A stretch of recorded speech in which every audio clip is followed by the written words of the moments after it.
show. Ain't hearing nothing else. Tonight ain't the night. Knowing the price. Pay it off with my life. Till it's out with your lights. Do it all for the Christ. And he ain't playing nice. Knew the end from the start. Fix your face like it's art. The sons of a simp, call them Bart. Yeah, you did your best, played your part. But now it's time to cut you to the heart. Flex on occasion. It's the strangest of the salvation. You see it, believe it, amazing. Them chariots coming invasion since the creation. War, mine, Lord, bless the general. Greatest nation, eat them unequivocal. Bombs dropping, buddy, cause it's biblical. Start shit, now it's time to finish. Whoa. Said he won't woke, he looking for smoke.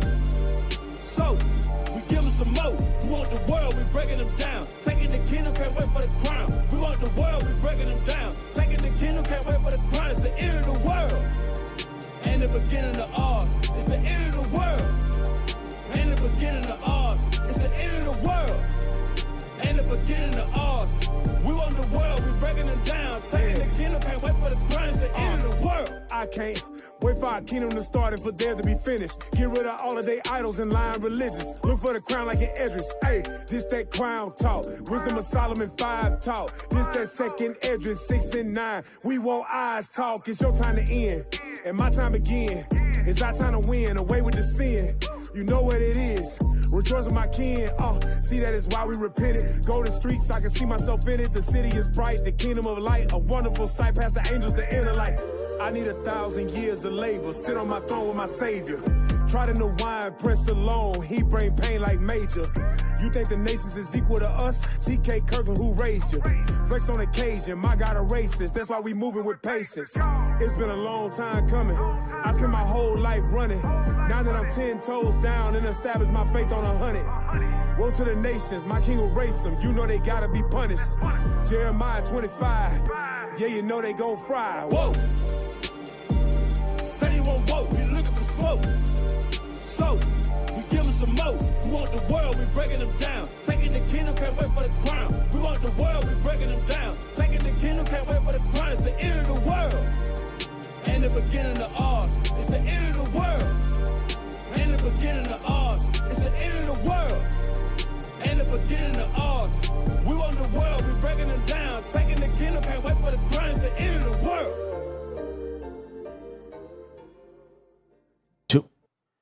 Yeah. Yo. Hey, shalom. Yeah, that's the wrong thumbnail, by the way. Y'all might as well drop that. Let's talk to the people and y'all find the right one. Hey, shalom. Shalom, family. Most High in Christ bless y'all. We back, the Nehemiah Squad. Yo. We're going to reintroduce ourselves again. I'm Captain Zaccai. Hey, yo. I'm Officer Shim. There you go. Say it again, Judah. Your mic was off. Oh, Officer Judah. There you go. Yeah. There you go. All right, all praises. All right, so, hey, Lord's will, y'all had a great weekend, good Sabbath and all of that. All right, did y'all find the right thumbnail? If y'all did, then bring it up. Let's see it. These guys are terrible. Oh, you did not find it. Oh, man, you guys. All right, well. It's about to be another great show, man. You know, about to go in on some more of it. Yeah, you know, hey, and that edification gonna come out, man. You know, both ways. I always find myself learning something every show, you know, and we bringing stuff out of the Bibles that's going on with the current issues, you know. So that's why the show is so fire, man. I'm excited to see what's gonna come out today. Oh, it's about to go down. Yeah. As soon as they find this thumbnail. hey, listen, y'all. It should be in the group. Just put up that thumbnail. I threw it in the class content. These guys are crazy. So Lord's will. Hey, yesterday we was out in L.A. It was a great day. Yes, sir. You know what I'm saying? Had the Blitz out there. You know what I mean? What was it called again? The Fiesta Broadway. Blitz. Yeah. Yeah, Fiesta Broadway. It's like the pre-party to Cinco de Mayo. Right. You know what I mean? I never heard of it before, but we was there. And we taught the people. You know what I'm saying? We bumped into Terrence Howard. We didn't have enough time with him, but Lord's will. Lord's will next time. Yeah. He was passing through, man. Yeah, all praises. Hey, throw that thumbnail up. Oh, there we go. All right, so tonight's show is anxiety in the Black and brown community, the silent epidemic, right? And tonight's our guest is we can't call her resident therapist, you know what I mean? But she's been here before. But, you know, we'll use that tonight. So we're gonna take her tonight. Our resident therapist, Diana Abrams, but we're not gonna bring her on just yet. We want to read a couple of things first, and then we're gonna bring her out. All right. Hey, post up number 9.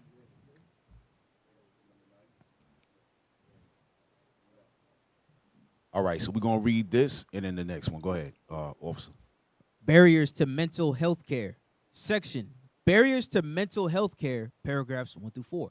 Black individuals face multiple barriers to accessing mental health care, including stigma around mental illness in black communities. Right. So, it's saying stigma around mental illness because, our people, we don't think about mental illness like that. You know what I mean? We got a problem, we just gonna handle it. You know what I mean? Go ahead, read on. Mistrust of medical institutions rooted in historical mistreatment, e.g. the Tuskegee syphilis study. Right, like they had the Tuskegee back during that time. They told them, hey, we're going to come in and they're going to give us some medical treatment, but they actually were giving the brothers syphilis, right? So we've been getting treated like that. That's a whole other topic, medical apartheid, you know what I mean, where they treat us like damn guinea pigs and crash test dummies, So because of that, if you notice, a lot of men don't even go to the doctor, period. Man. Unless we got to play sports and they got to do a physical. Man. Other than that, we like, oh, nah, we good. Nah, for real. Yeah. Read on, bro. Underrepresentation of black mental health professionals. Right. And that's a big thing, right? That's a big thing. We have to have more black mental health professionals. You know what I'm saying? I know, and especially males, there's not many of them. And we know some brothers now who are going to school and really trying to get into that field, right? Go ahead, read on. Financial and insurance-related obstacles. Go ahead. These factors contribute to underdiagnosis, misdiagnosis, and untreated mental illness in black populations. Right, go to that next one. Cultural stigma plays a major role. Section Barriers to mental health care. Cultural beliefs in some black communities may equate to mental illness with personal weakness or moral failing. Right. Which can discourage people from seeking help. Right, because generally, if you can't handle your own little problems, then people look at you as weak. That's at least how we was looking at. That's how we came up, right? That's why it says a moral failing. Go ahead. The article notes that religion and spirituality, right, which are often strong cultural anchors, can sometimes help, but may also be used in place of professional mental health care. Right, and we found that out like during a lot of our time here in the congregation. Y'all can drop that. We do a lot of counseling with people, so on and so forth, and then you get to a point to where you realize, wait a minute, there has to be some professional treatment involved in what we're doing, right? Because we can get through to them spiritually, but there's just that little piece that you might need that actual professional mental health, to really take it over the top. So it's something that you got to respect moving forward. So, hey, let's bring out our guest, my sis, Miss Abrams. Where are you? There she goes. Hi, how are you? How you doing, Miss Diana? How's everything? Good. Thank you for having me. Okay. It's good to see you again. Last time we had you on, we were discussing narcissism. And that was a great show. A lot of people got a lot out of that, and you did a great job there. And they were asking about you. I don't know if anybody called you, but we were throwing your number around. Yeah, I got a few people called me. Yeah. Oh yeah. Okay. Excellent. So hopefully they got what they needed. So, but let's get into it a little bit. Talk to us a little bit about anxiety and depression because we hear that a lot. There's been some people that we've dealt with personally. And the first thing they tell us is, I've been diagnosed with anxiety and depression. First of all, they don't tell us anything. We have to ask, right? And then once we ask them, they say anxiety and depression. It's like always hand in hand. And can you speak a little bit about that? Anxiety and depression can look a lot of different ways for a lot of different people. So, I mean, like it's a generic catch-all term. Like, I think what can be confusing is that it can, especially in men, look like anger. So you have a brother that can be yelling or like show a little bit of aggression, and that could be he could be a little bit sad or like he lost his job, but it doesn't mean that he's mean or something like that. He literally could be having an anxiety attack or be depressed. So I think it's important for when you see somebody having symptoms that are out of character or just experiencing what we would call like life changing or life altering things, Right. it's important that they have somebody to talk to. You never know. It just looks a lot of different ways. Right, right. And so I was looking through a few of the anxiety disorders 'cause I didn't know it was so many. And Mhm. you have one like a panic disorder. Can you speak to that a little bit? So like panic is there's like a few panic disorder. I could be panicking right now, like, oh, I'm on a podcast. I look Right. calm, but I could be panicking right now or um, racing heart, unable to focus. It could feel like that you're dying at times. That could be real challenging. So, somebody who has that type of panic disorder, you can manage, that's untreated stress over a long period of time. So you don't get panic disorder like that overnight, but that's somebody who has had challenges after challenges after challenges untreated. And then it's just like a volcano. And then you start having it where you feel like that you're going to die. So that's a Wow. form of severe anxiety, panic disorder. And often you need medication to treat that until you can get to the root cause of it. And it takes a lot of intensive therapy to kind of treat that. And that's where you see people turning to drugs, alcohol, a lot of what we call maladaptive coping. If you can imagine feeling like that, you're going to die, like, or you're feeling like your heart is racing, it's just hard to kind of live like that. So that is like a severe form of anxiety.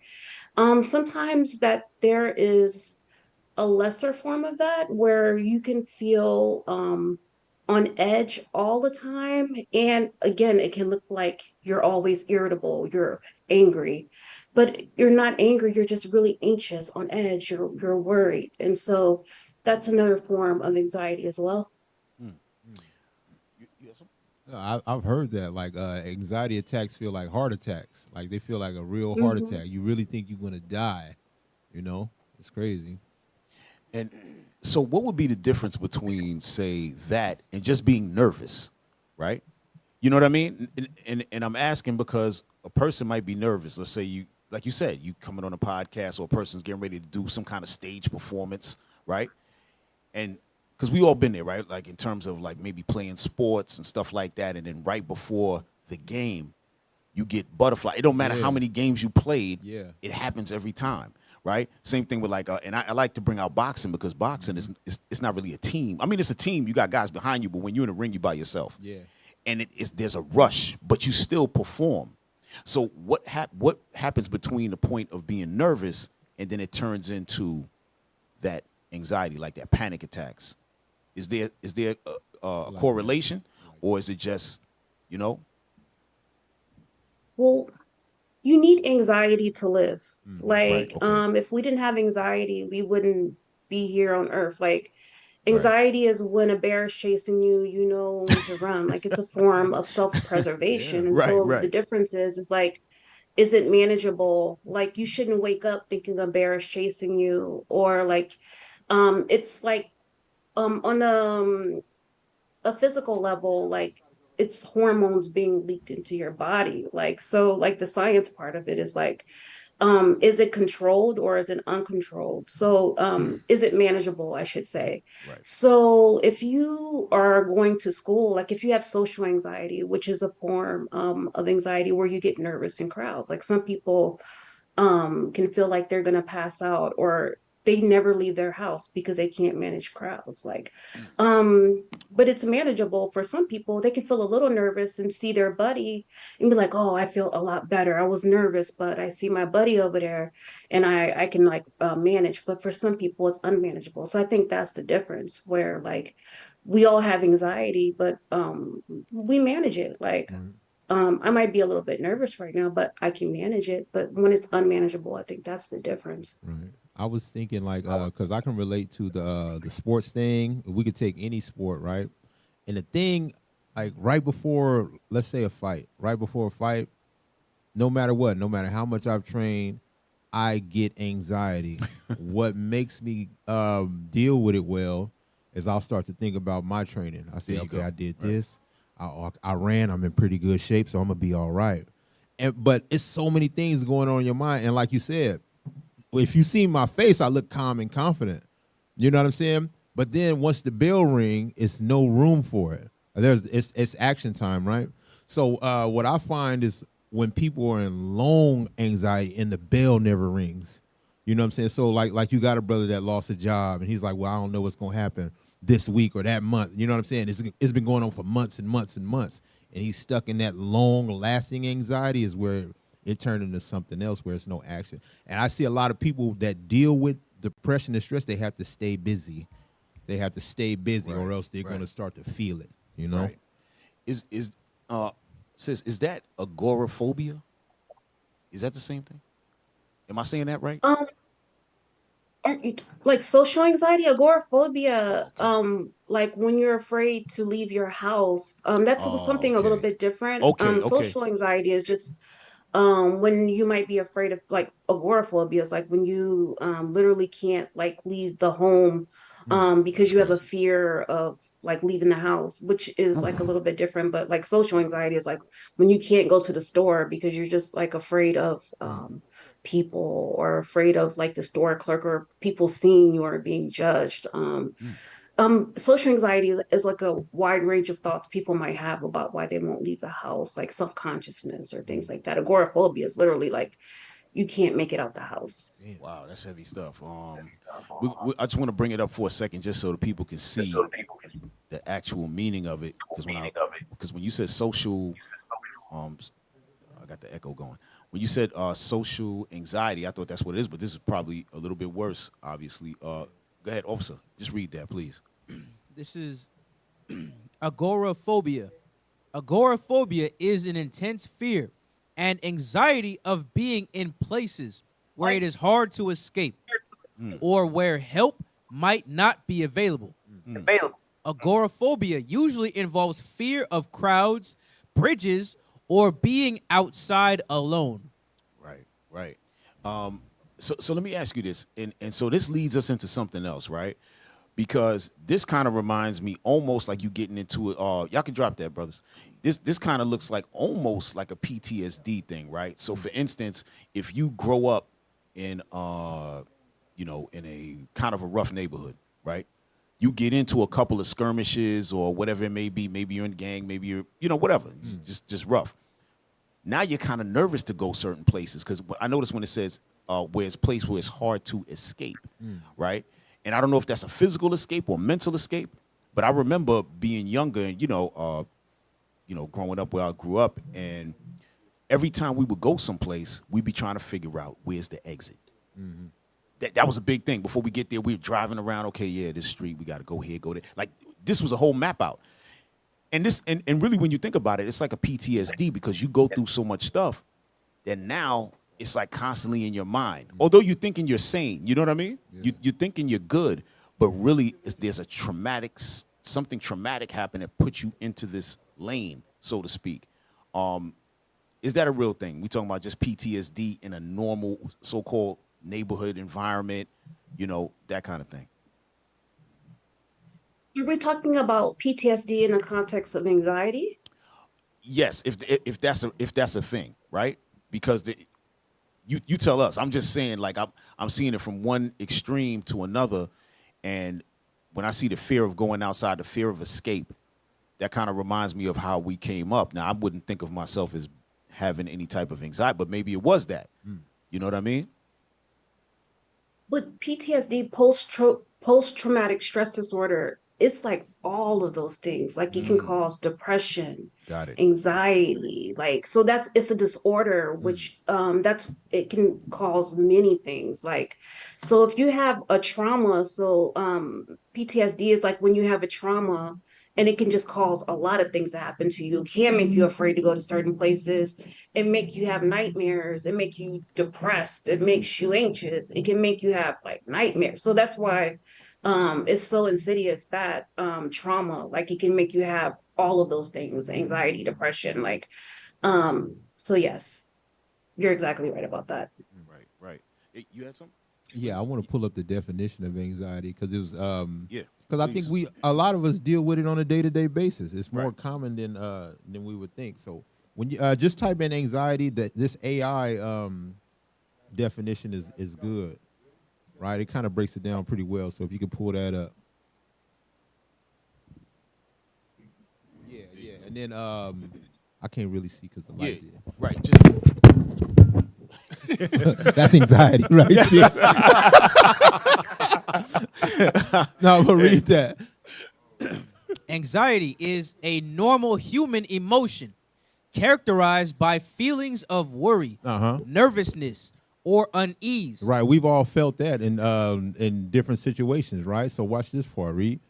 Often in anticipation of a future threat. So we're looking for the way out before we get to the neighborhood. Right. You know what I'm saying? So that's something kind of probably didn't think we was dealing with anxiety or nothing. Read. While occasional anxiety is common, anxiety disorders involve persistent and excessive anxiety that interferes with daily life. This is what I like, the breakdown that they have in the symptoms. Yeah, click, you open click that up. on show more. Yes, because it's an emotional anxiety, a physical one, and it's a cognitive one, right? So let's read the emotional.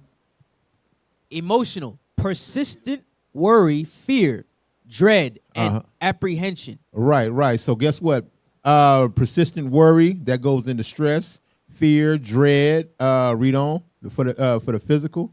Physical, increased heart rate, rapid breathing, Yep. sweating, trembling, muscle tension, digestive issues, and difficulty sleeping. This is what happens before a fight. This is what happens before a game. You know what I'm saying? So you might not have thought you was dealing with anxiety.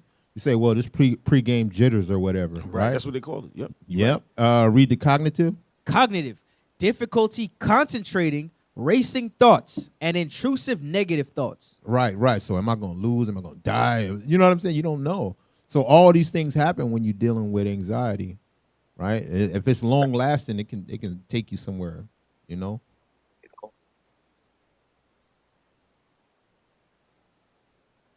Yeah, that was it. I know. Okay. I know after the anxiety hits, right? And let's say you got a big game, the gun goes off. We're playing the game, right? And you start to realize during the game that it's not so bad. Like everything I was thinking, it's not what it was, you know. But if you just never got the game going and you just stuck in that middle point, I can see how that could turn into a long-lasting thing, you know. Right. Absolutely. I'm sorry, Diana, you want to say something? Go ahead. I was going to say, like, the anxiety will prevent you even from getting to the point where you can even participate. And that's the hard part. Like, right. It would stop you from doing the things that you need to do. It would stop you from getting to your house, to your car. Sometimes it stops people from getting to work is what I notice. Well, you know what? Let's read something real quick. Let me get 2 Timothy's chapter 1 and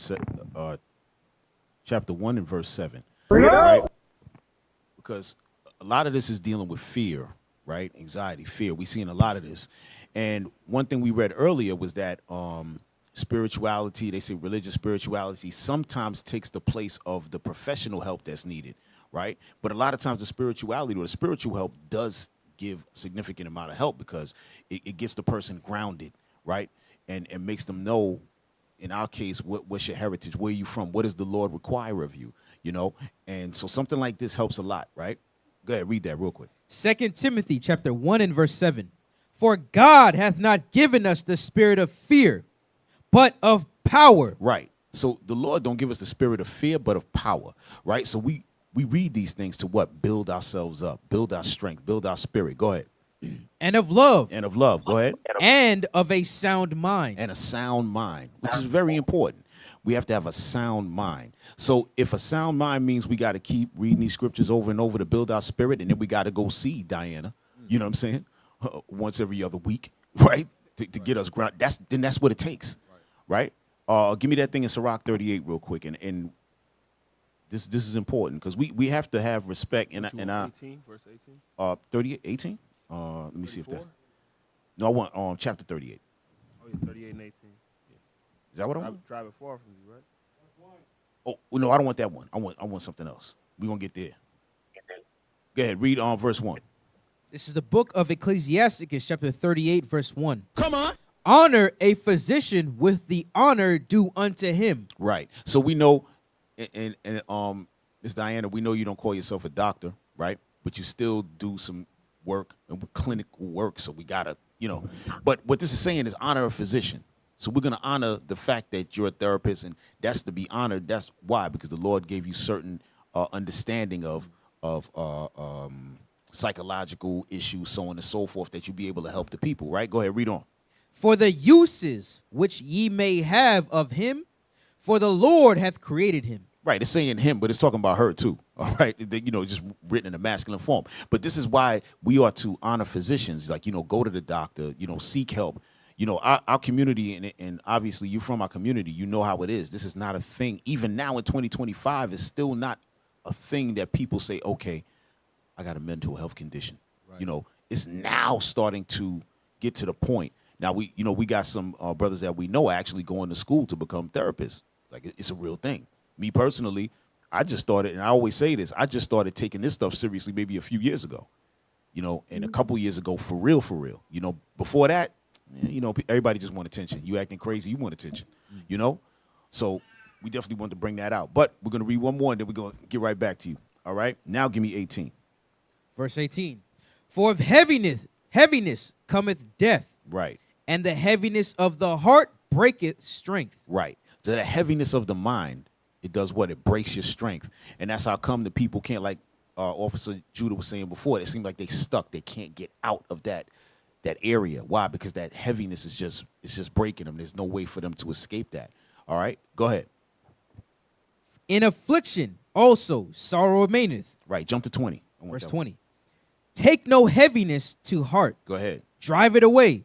And remember the last end. Right. You wouldn't want to take that to heart. So that's what we got to train our people up in. And I'm not sure exactly how you do your thing when you're giving therapy and whatever. But us, when we counsel people, right, could be on different matters. But the point is to get them in a space to where they're feeling strength. They're feeling that upliftment to move forward past a barrier, right? Even like you said, with jobs, losing jobs, things like that. Those are heartbreaking things. Yeah. You know what I'm saying? For men. Oh, yeah. For men especially. Because that's what your manhood is all about, money and power, But go ahead. I'm sorry, sis. Go ahead. No, I was agreeing. Oh, okay. So that's what we try to do, to uplift them with the scriptures. But yet, again, we still need to understand what we're dealing with, because that's what we've run into in the past couple of years, dealing with a lot of the congregation, that it's deeper. You know what I mean? There's really a mental health struggle. There's an actual problem mentally, Go ahead. Yeah, and a lot of that anxiety, depression, and the beating themselves up come from because we just don't have faith. We don't have, if we can't see it or touch it, then it don't exist. Right. And a lot of that stuff comes from that. Give me Hebrews 11 and verse 1. I'm gonna read 2 verses and then I'm gonna pass it back. Hebrews chapter 11 verse 1. Come on. Now faith is the substance of things hoped for, the evidence of things not seen. Faith is the evidence of things not seen. But if our people can't see it or touch it, they don't believe in it. And if it's too far off and too far fetched, they just go deeper and deeper into a hole. Watch this. Go jump down to verse 6 now. Verse 6. But without faith, it is impossible to please him. It's impossible to please God. Come on. For he that cometh to God must believe that he is, and that he is a rewarder of them that diligently seek him. And he is a rewarder of them that diligently seek him. A lot of the stuff that got to do with the Most High, you ain't gonna be able to see it right then and there, right here in front of your face. But that faith, if you have faith and you're able to build on that faith, then you can depart away from depression. God has been ripped away from our people over 500 years ago, Right. when we came into this captivity that we currently in now. It's been ripped from us and it's been taught upside down. So our people don't believe in anything that it say. But that's a big part of their depression because we are spiritual people, believe it or not. Yep. Our people is spiritual. We always been spiritual. And when you snatch his God away from him, you got a bunch of depressed people. Right. Yeah, and I know we're kind of jumping around in regards to the anxiety, and so what I want to touch on as well, Diana, is the racism, right, and how they may lead to certain trauma, right, because that's something that again we've been in it so long we don't really consider it, right. Brothers, can y'all bring up number 8? It's an article. Just want to read something out of there. We don't consider these things that our people have been going through for all of these years, right? So it's almost in the DNA almost, right? The stress levels are almost in the DNA, right? The way we are raised, the way our parents raise us, mothers try to protect and do all of this. We raise backwards, just raised to be sort of like a physical individual and not mental, all of this. Yeah. Hey, scroll down to where it says racism trauma. Oh, yep. Scroll down, scroll, keep going. There you go, right there. Just Racism, trauma, and mental health. go ahead. Black Americans develop mental health conditions at a rate equal to anyone else. The Center for Disease Control has declared racism a serious threat to public health that has placed communities of color at greater risk for poor health outcomes. Mm-hmm. When considering the mental health of Black Americans, it is important to view their experience through a historical and cultural lens. And I just want to add that this is coming from the CDC. This is not something that a couple of brothers and sisters just sitting around the hood and saying, hey, racism is a mental health. No, this is the CDC talking about this. Go ahead. The Black community has shown resilience in the face of adversity for centuries. Starting in the 1600s in the United States, Black people faced oppression in the form of enslavement of Africans and their descendants. The fact that a group of people were once considered property and not human beings, and the effects this has on people of African descent cannot be underestimated. Through 1965, U.S. laws were used to justify abuse of Black people in the years after the American Civil War. Black people faced oppression in the form of sharecropping, farm labor that severely restricted economic mobility.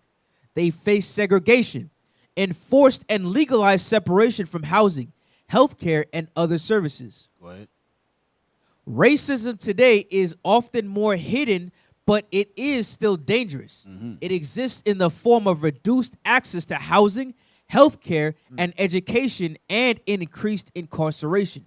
The social, economic, and emotional toll continues for Black Americans. Right. So Diana, you want to speak to that a little bit? Have you had any contact with maybe some patients that have suffered that, and have come to you and said, well, listen, I'm going through X because of, racial discrimination, whether it's job related, school, so on and so forth? Well, I can say, in my experience, I used to provide a mental health care in the jails. I was a therapist, for prisoners in the county jail. Okay. And if you don't know, the biggest provider of mental health care in the state of California is the jail and prison system.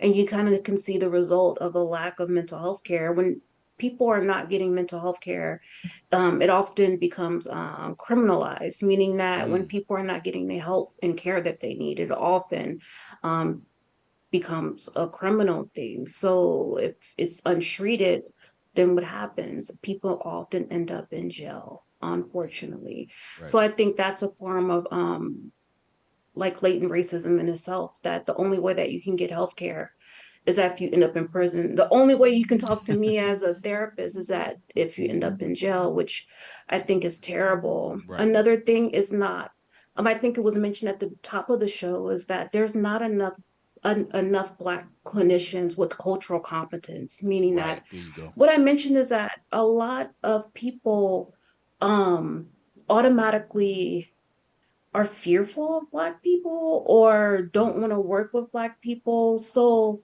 if me as a Black woman might go to a therapist, I might walk away and I'm saying, oh, like my kids or I can tell you my symptoms. But a therapist or a psychiatrist might give me a diagnosis that's way above and beyond anxiety or depression. Wow. So what I'm trying to say, like, there's been actual studies where Black men with anxiety or depression will walk away with the schizophrenia or a There you go. psychosis or like some really intense diagnosis because a clinician is scared of them. And so that's a form of medical racism in itself. And this is not me just saying it, this is studies Right. that y'all can look up. So it's just a But lot Diana, going on. and I'm sorry. Where I'm sorry to we interrupt. I'm sorry to interrupt. But uh, is that because they're afraid of the brothers, or is it that they want to put them in a certain space and make it look like they're schizophrenic, or make them look like, these extreme diagnoses when they know really it's just anxiety? You know. it's racism. I mean, I don't know how else to put it. It's just like, Right. oh, I'm not gonna deal with you. Like you raised your voice at me. And so, I mean, I guess in my experience, like I've seen this in my own family and I've like experienced it with my own eyes, seen it. Like, um, I guess culturally, like we can be animated when we talk, right? Yeah. Like, Absolutely. and so like if I raise my voice a little bit, it does not mean that I'm angry or that I'm aggressive. It just Right. means that sometimes we talk a little loud, but it doesn't mean that I have an anger disorder or that I'm so I'm saying that people don't take the time to be culturally competent, but they have these positions of power where they're able to kind of like diagnose you or help you or not help you. And I think that's why we need more clinicians that understand and care. No, absolutely. Yeah. I want to, and because you brought that up, I want to show a quick part of this video. Bring up number 10. All right, bring up number 10 and then go to 2 minutes. All right. While we're doing that, let me get Exodus chapter 1 and verse 12, because it was something that we read, and it was talking about how the African American population had survived a lot of oppression and a lot of inflicted pain and so on and so forth from the time of slavery. But this has always been the case, even back during the time when we were in Egypt, right? So I just want to read this because it said the same exact thing. It was amazing. Exodus 1 and verse starting 11. Exodus chapter 1, verse 11. Therefore, they did. Actually, you know what? I'm sorry. Starting verse 10. Verse 10. 9. Verse 9. And he said unto his people, behold, the people of the children of Israel are more and mightier than we. Right. So this is the Egyptians now. The head of the Egyptians said, guess what? The Israelites, they're more and mightier than we. They started off as just 70, and then we multiplied and became more than the Egyptians that were in Egypt. Read. Come on, let us deal wisely with them, lest they multiply, and it come to pass that when there falleth out any war, they join also unto our enemies, and fight against us, and so get them up out of the land. Right. So they wanted to get them up out of the land. But go ahead. Therefore, I'm sorry. They were afraid that the Israelites would fight with the enemies and get them out of their own land. So they said, let's deal wisely with them. Go ahead, read. therefore, they did set over them taskmasters to afflict them with their burdens. Right. Slavery. Go ahead. And they built for Pharaoh treasure cities, Pithom and Ramses. Go ahead. But this is the part. But the more they afflicted them, the more they multiplied and grew. Right. So our people were always going through that affliction and oppression, and we still kept growing. We took it, we internalized it, did what we had to do, and we kept it pushing. Right? And that's what it was. And the same thing that's what it was saying there. Go ahead, read on. Just finish that up. And they were grieved because of the children of Israel. Right. Hey, bring up that video real quick. I just wanted to get that out there and show the. All right. Yeah, are y'all at 2 minutes? Yes, sir. Okay, there you go. Go ahead. Jason, I'm putting you on the spot a little bit, getting in all up in your biz. But seriously, have you gone to therapy before? I have, and I actually really debated as to whether I was going to answer this question because it's not so much a fear of threatened masculinity. I just never wanted to really talk about it. But yes, I actually had a therapist. I was uncomfortable, frankly, and I felt like the world doesn't need to know. But you realize that having conversations with the other brothers in my life about their therapy journeys have been helpful. I was in therapy when I was in school because I thought, oh, maybe I'm just stressed. Graduate school when I was getting my doctorate. Because I thought, oh, maybe I'm just stressed. But it's like, oh, no, this is anxiety. I'm not sleeping. I'm not eating well. And it was a critical part of me moving forward. And I had the rare experience, and I'd love to hear what Dr. Lindsay thinks about this. I actually had a very good experience with a white therapist. Since then, I've never interacted with a white therapist, but I had a white male therapist who the first thing he said to me is, are you comfortable with talking to a white guy about this? Because I understand if you're not. So that's what built a really good relationship. Right. So I wanted to get that because we were talking about cultural competency and the fact that there's not enough black mental health providers, right? But look at what he said. He said he first got with the white guy, and the white guy said, are you comfortable speaking to me being that I'm white? Right? He said he had a good experience with that guy. He said, but he's never had one since, right? So that's telling you what? That he's had better experiences with his own people. You know what I'm saying? So we have to deal with each other. We have to. It just doesn't make sense. If you're going outside of the community to have them help you, then therefore you're not going to have that cultural competency. That's what Diana was saying. You have to have that, the person that can relate, can understand, knows your inflection in the voice. When you raise up, that don't mean that he's coming at you. It means that he's getting excited talking, because that's how we used to dealing with each other, you know?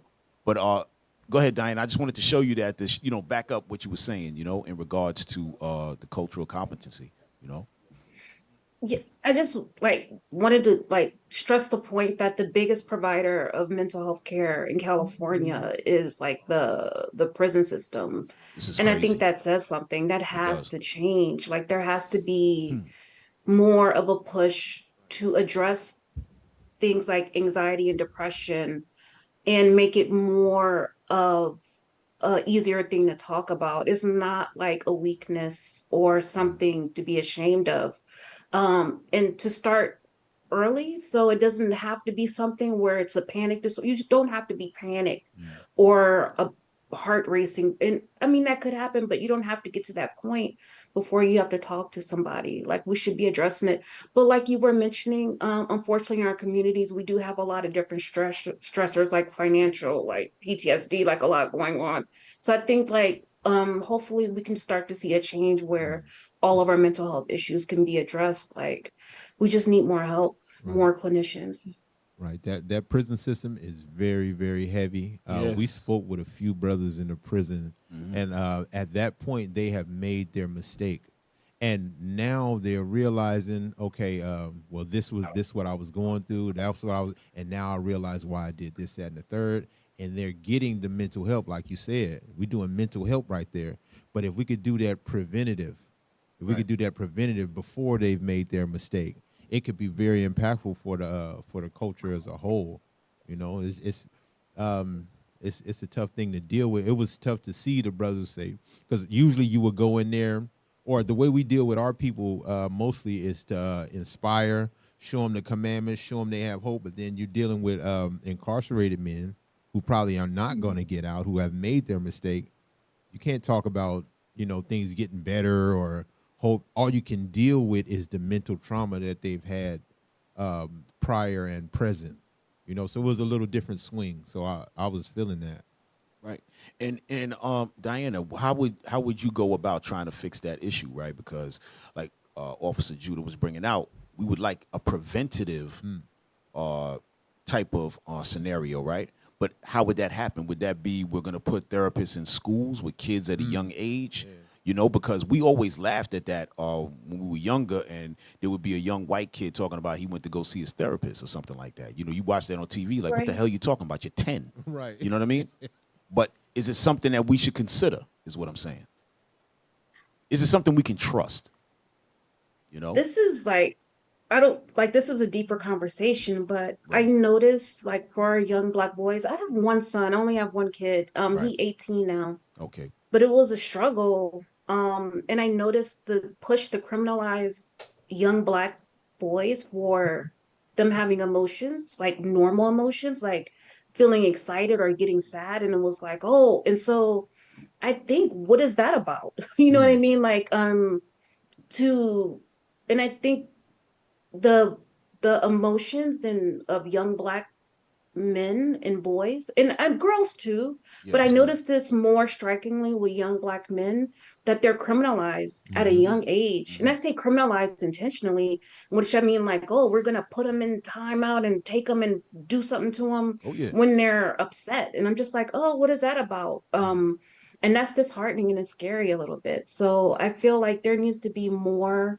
support and wraparound and protection for I would say all children, but especially like why are we criminalizing young Black boys at a young age? Right. And I remember that and it's funny you say that because I think I was talking about this not too long ago. My son had got into a little fight in school. He must have been like 14, 15. And they arrested him. I had to go down there. We had to go to court. They try to make him have a number. I was like, get the hell out of here. That's not happening. You're not doing that. You know, they're trying to get them ready for the big house. Like, no, it's not happening. You know what I mean? So you, as a father, you have to be involved in these kind of things, right? To make sure that the people know that there's somebody behind them, right? So just saying that, I know you mentioned about your 18-year-old son and, it was a little rough. Let me ask you, was his father present? Because I realized was he present in his life? His father was there. I mean, as much as he could be, being out the country. Okay, so yeah. But I would say, like, my son is a good, of course, he's a nice young man, right? Right. His mom is a licensed therapist, right? Sure. But even with his like good social skills and his, it still was hard to like keep them from continuously. So I would see other kids falling into that trap where they would end up in like these really intense punishments for things I would see like, oh, like you had an outburst, like somebody should talk to you or like pat you on the back. And so just to make the point that anxiety, depression, it can start young when you're having like all these like pressures put on you, and it should be addressed like when you're little. Not that once you get older, it can be addressed, but it gets much harder. We should start trying to do this when like we are young. And so we don't have to kind of like do all this, once people are older, like we should just start to foster this when people are much younger. Right. And I think what we see, right, is a lot of our young men, they're usually more solid and way more, and they have way more what's the word I'm looking for? They're way. I'm using the word solid right now because I'm forgetting the word I want to use. But usually when the parents, the mother and father, are both in the home, you'll see that child is very well adjusted, a boy, right? Like we were coming up, our fathers were there in the beginning, they weren't there. All of a sudden we start to get a little loose. We start getting hyper. We're fighting. Anything that's said to us, we're jumping off because we need to show our manhood. We have to prove it to ourselves. Right. That's really what it is. As a grown man, now I can see that. As a kid, I didn't know that. But we were trying to prove our manhood to each other. But if you ever meet young men, young boys, when both parents are in the house for their whole life, they don't act like that. Unless they weren't looked after or disciplined. But generally, they have a way more well-adjusted understanding and more even keel. You know what I mean? They know how to look at things. So that's a big part of our problem, right? The family structure, the lack of marriage, the lack of family. This was never, our people were never like this. Even going back during the times of slavery up until the 50s and 60s, our families, we were the most married people in America. Right? 80% marriage. Now, our people refuse to get married. We look at each other like, I'm not marrying this individual. Right. I'm just having a baby and keeping it moving. So I think that causes some anxiety in the children because I know me personally, I can speak to it. I'm looking at it now. At the time, I wasn't looking at it as anxiety, but I definitely was more on edge, you know what I mean, and ready to go, But Hey, that's real beautiful right there, because that actually will help it at a young age. And not only that,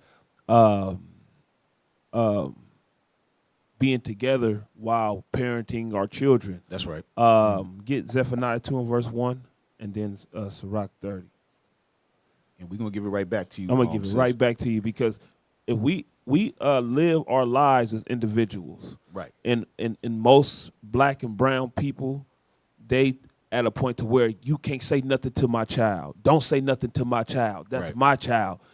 And all in all, it's really destroying our people. It's destroying the youth, because at one point in time, it was frowned upon for a kid to be acting out in public. Right.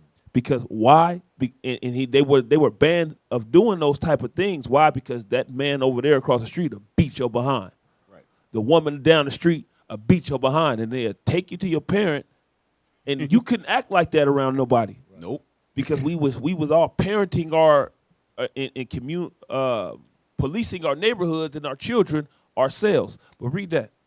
It's the book of Zephaniah, chapter 2 and verse 1. Come on. Gather yourselves together. Yea, gather together, O nation not desired. God is telling us to gather together as a people, take care of one another. Why? Because don't nobody desire us. No other nation desire us. No other people desire us. So he's telling us to get together.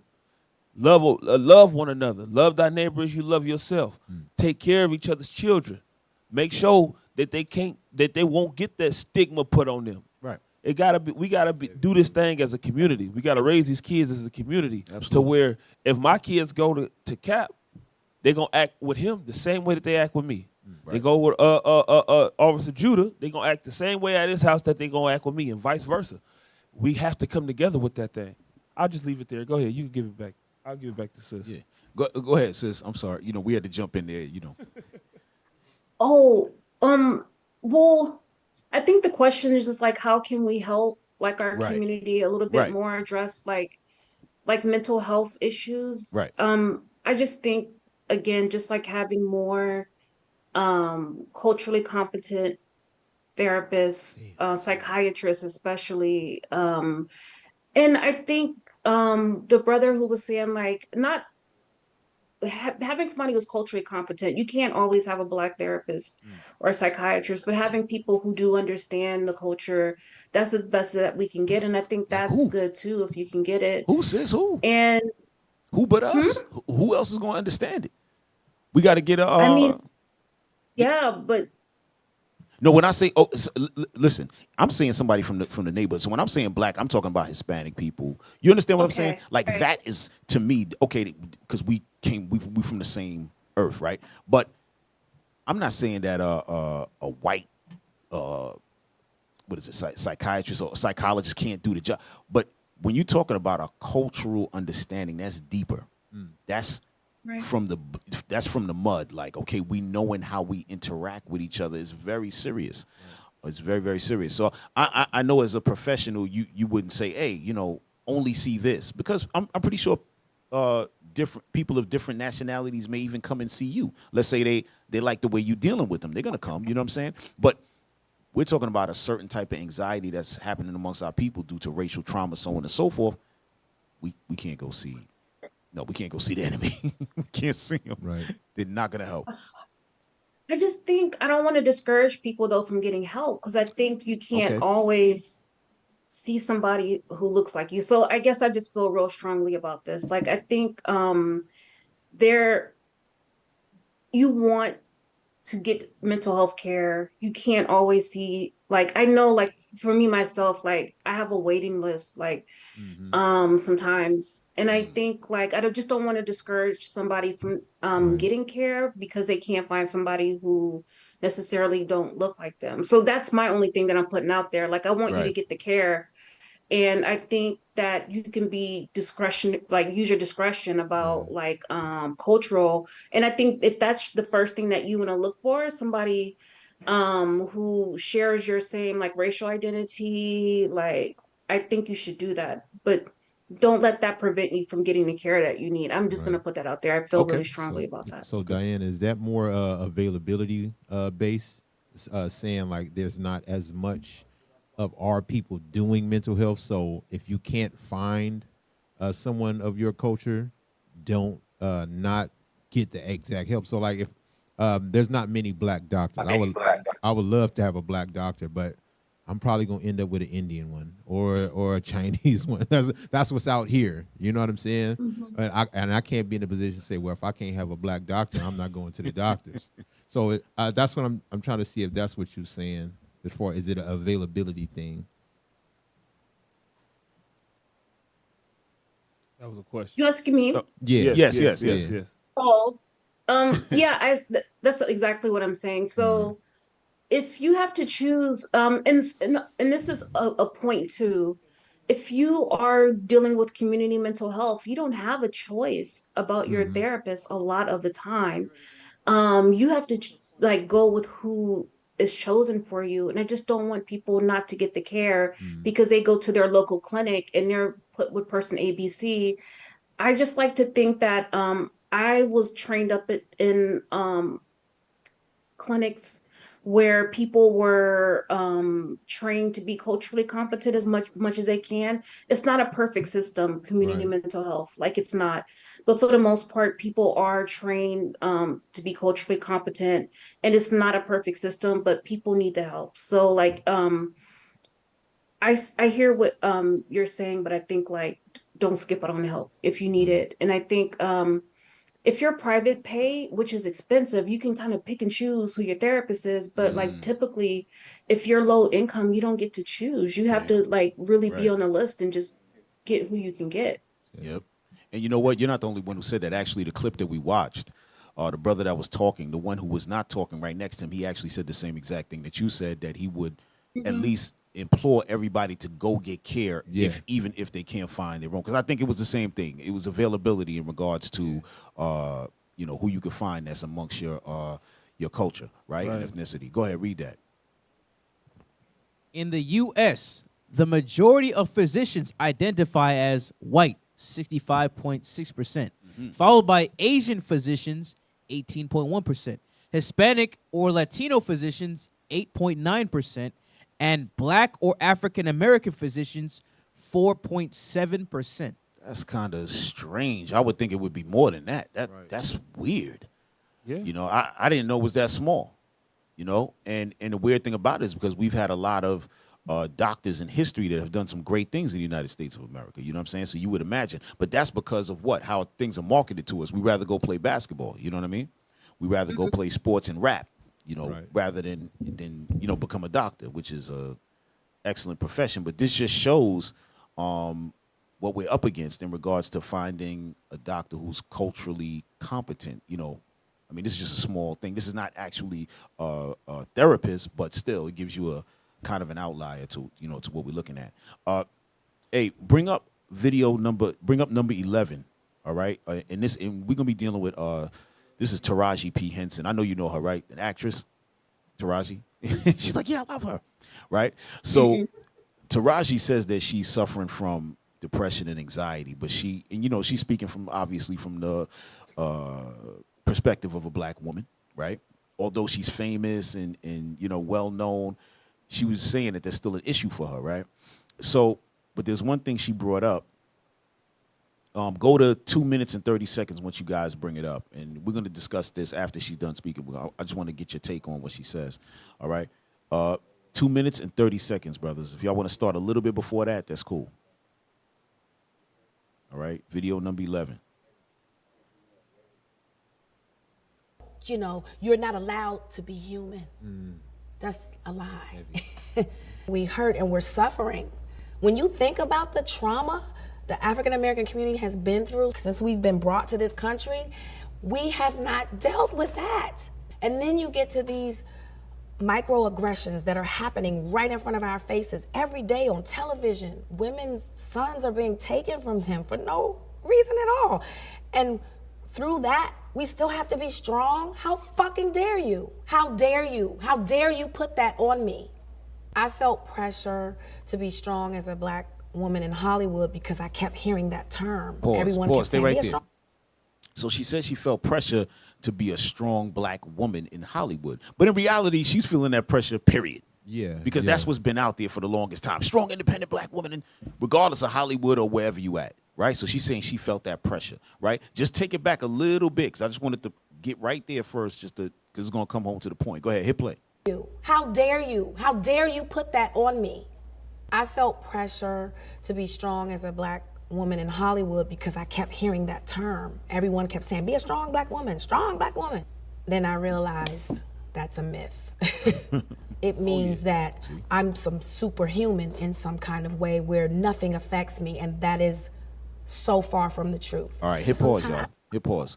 Drop that for a second. So I wanted to talk about that, sis, because that was real heavy. Because a lot of the sisters in the community, they're dealing with that, right? They're having children, right? They're coming up as professionals. Then they have a relationship. They don't get married, right? Then they have a baby. They break up, and now they're superwoman. Now they have to be independent. They're strong. They don't need a man, this and that. All of a sudden, you're 35. You're 45. Right. And this is years of so-called this myth about you being strong, but now they damaged. You know, what kind of, are you seeing these kind of patients or clients? Are you seeing this type of damage? Because this is real damage. Are these sisters even knowing that they're damaged is what I'm saying. Are you thinking like globally or like black women? I'm talking about black women. Like, don't you think like it's a bigger discussion just about, so when I think about that question, it's like we talking going back to slavery, just about like how the black unit has been like molded and shaped and damaged as a whole. Like it's a complicated question about black women and black men in this country. Like we've been taught to kind of like not take care of each other, to turn away from each other. Right. And I think if we talking about the black women, this is my opinion, like not necessarily clinical, right, but we've been taught to kind of like turn away from each other. You can see it like the American black woman and black man is something different. And I think that's a lot to do with like slavery, like even today, like this is my opinion. And so when we talk about the independent black woman, it's the poverty, like the beaten downness of like having to work so hard and like feeling alone with these kids. And like I think that's a complicated question if you're asking me. It's like no one way to ask it. And when in my practice I do see a lot of this, and women feel very beat up and they feel very alone and they feel like men don't care about them. Right. And see, and that's the thing. So when you talk about slavery, right, even coming out of slavery, that's what I'm saying. Our people were still getting married at a high rate. Yeah. Even out of slavery, going up until the 50s and into the 60s. And then what did you have? You had the feminist movement.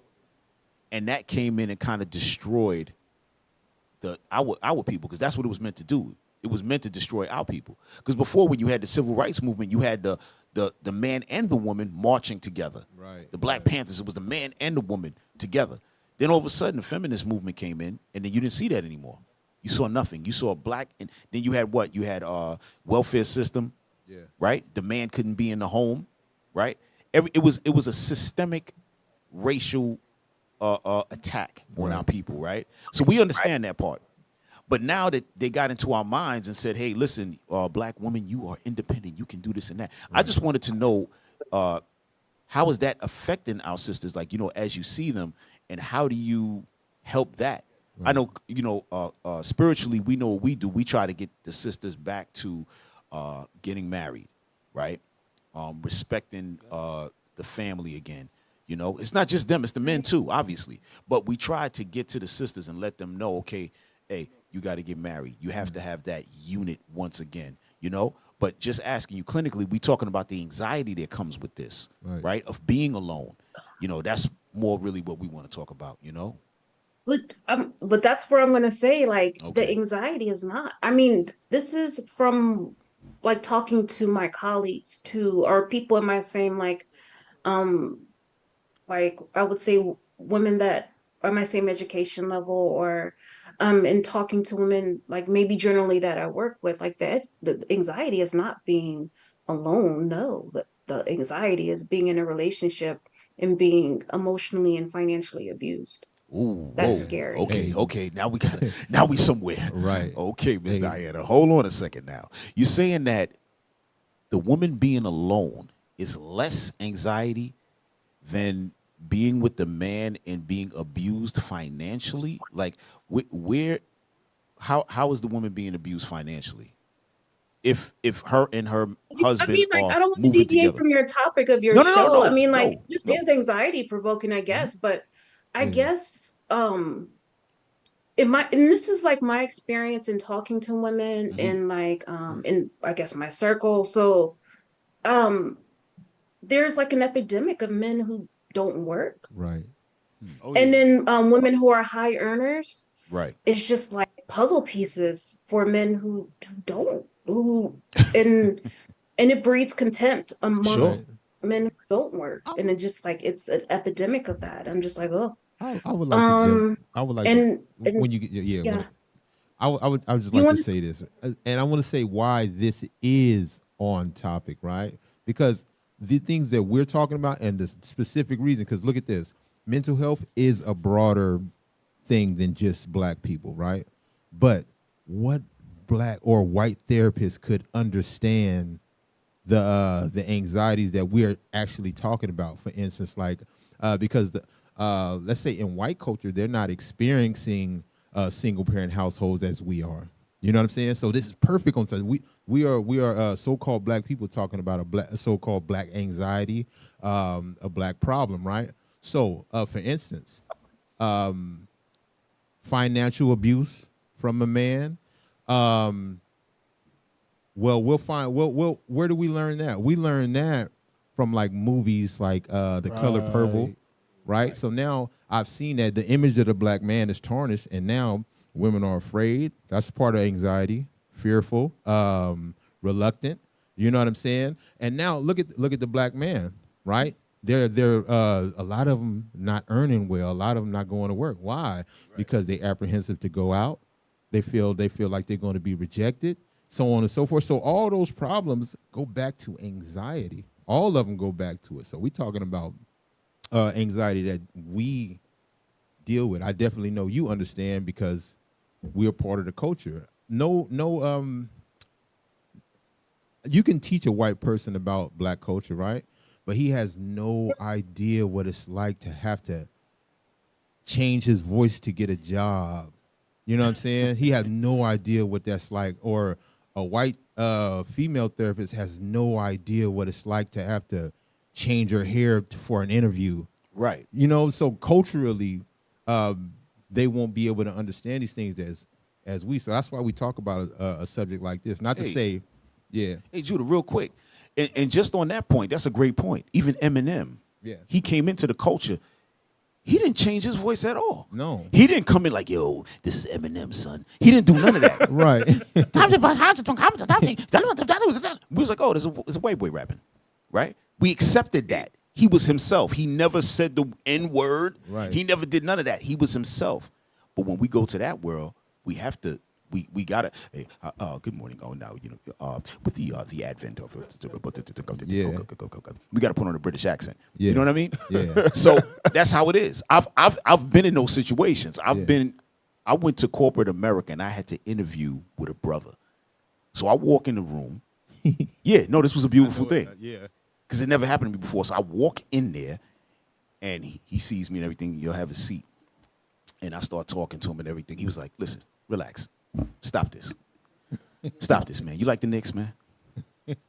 We start talking about basketball. We start talking about baseball. That's happened, yeah. Yeah, we start talking about all type of stuff. Yeah, man, you heard the record in there. He was like, all right, man, listen, just come in on Monday. This was corporate America, Wall Street. Yeah. I realized this is what these cats be doing. Yeah. This is what these white people be going through. He told me, hey, shut that down. I came in there with the suit. I was ready. I was talking that good talk. He was like, listen, come on. Relax, bro. Put that down. Let's just talk. That was it. Yeah. So that was the only time I got to feel that. I'm telling you. So it means something, to be with our people. And I know we kind of jumped off topic a little bit, but I just want to let you know that it is a thing. But go back, man. I jumped off. I'm sorry. Now, go ahead. hey, these people created that anxiety in our women. and it do stems back from slavery. Pull that up in the Willie Lynch letter for me. Watch this. Come on. Oh yeah, look at this. Read that. The Negro marriage unit. We breed 2 N-word males. No, we breed 2 nigger males. Okay, I don't know why. Yeah, we got to get right. Come on, get the right. We breed 2 nigger males with 2 nigger females. Then we take the nigger male away from them and keep them moving and working. So they take the nigger male away from his family. Watch this. Come on. Say one nigger female bears a nigger female and the other bears a nigger male. Both nigger females become without influence of the nigger male image. Come on. Frozen with a independent psychology. They're frozen, stuck with an independent psychology. Why? Because they don't know what it looks like to raise a male child. Come on. Will raise their offspring into reverse positions. They raise their offspring in reverse roles. So the female was more independent, and the male is more dependent. They bred this into our people. We're reading about it. Go ahead. The one with the female offspring will teach her to be like herself. The one with the female offspring is going to teach her to be an independent black woman. Come on. Independent and negotiable. Come on. We negotiate with her, through her, by her, negotiates her at will. Come on. The one with the nigger male offspring, she being frozen, subconscious fear for his life. See, fear for his life, meaning what? She not teaching him to take the forefront because she fears for them to kill him. Right. Come on. And real quick, hold on. That's what Taraji was saying about the boys being taken away from the mothers. Right. Right, because she has a son as well, one son. I just want to throw that out there. Go ahead, bro. Come on. Will raise him to be mentally dependent and weak. You see that? They knew that this was going to happen. Have the nigger male impregnate the nigger female and then take the nigger male out of the equation. It's going to teach the woman to reverse the roles. They bred this type of anxiety in us, and it's still here right now to this day. Yeah. Because you see a lot of our women are single mothers. A lot of them. Right. It's the same thing that we reading right here. Read on. But physically strong. They physically strong. Come on. In other words, body over mind. Come on. Right. Now, in a few years. What does that mean? Meaning their body is stronger than their mind. They can't think worth a damn. Come on. Now, in a few years, when these 2 offsprings become fertile for early reproduction, we will mate and breed them and continue the cycle. Which what we have today, a bunch of single mothers raising children without the father. The cycle still continues even right now unto this day. Right. They knew what they was doing. That was going to breed anxiety, make the woman fear that the men are too dependent and the women are too independent. Go ahead. That is good, sound, and long-range comprehensive planning. You see that, sis? They said that was good, sound, comprehensive planning, meaning they knew that once this cycle started, that it was going to keep on going and keep on going and keep on going. Then what they do now is now they make it look good in social media. They make it look good on television. So it's easier to win the minds of the children over, to keep that cycle going. Right. And we're gonna read a little bit more of this because that was a beautiful thing, Sister Diana. We're gonna read something because this is gonna lead into our next thing. Stay right there. No. Stay right there. Go down where it says just scroll up, right where it says warning: possible interloping negatives. Remember, they said this is the perfect. This is good, sound, economic. What they said, I forgot the words. Go jump back up. Scroll up just a little bit, just so we can see what it said. Right there. Right. Good, sound, and long-range comprehensive planning. Yep. Right? Now read this next part. Go ahead. Earlier, we talked about the non-economic good of the horse and the nigger in their wild or natural state. We talked about the principle of breaking and tying them together for orderly production. Furthermore, we talked about paying particular attention to the female savage and her offspring for orderly future planning. Then more recently, we stated that by reversing the positions of the male and female savages, we created an orbiting cycle that turns on its own axis forever. Stop.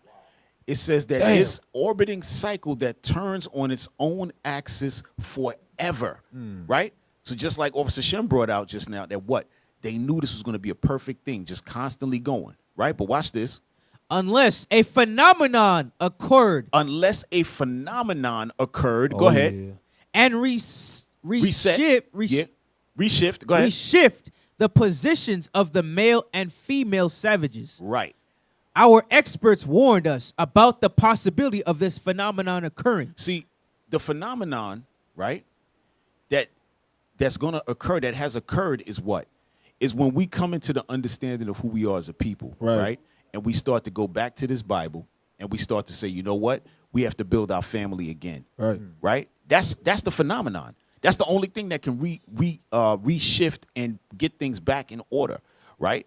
So, for instance, when you go to 1 Corinthians 11, just get that real quick, and then we're going to give it back to you, Diana. We just want to show you that this anxiety with the single mothers is not something that just popped up. And the whole financial abuse thing, that didn't just pop up out of nowhere. This is something that's been set up from a long time and worked perfectly and beautifully.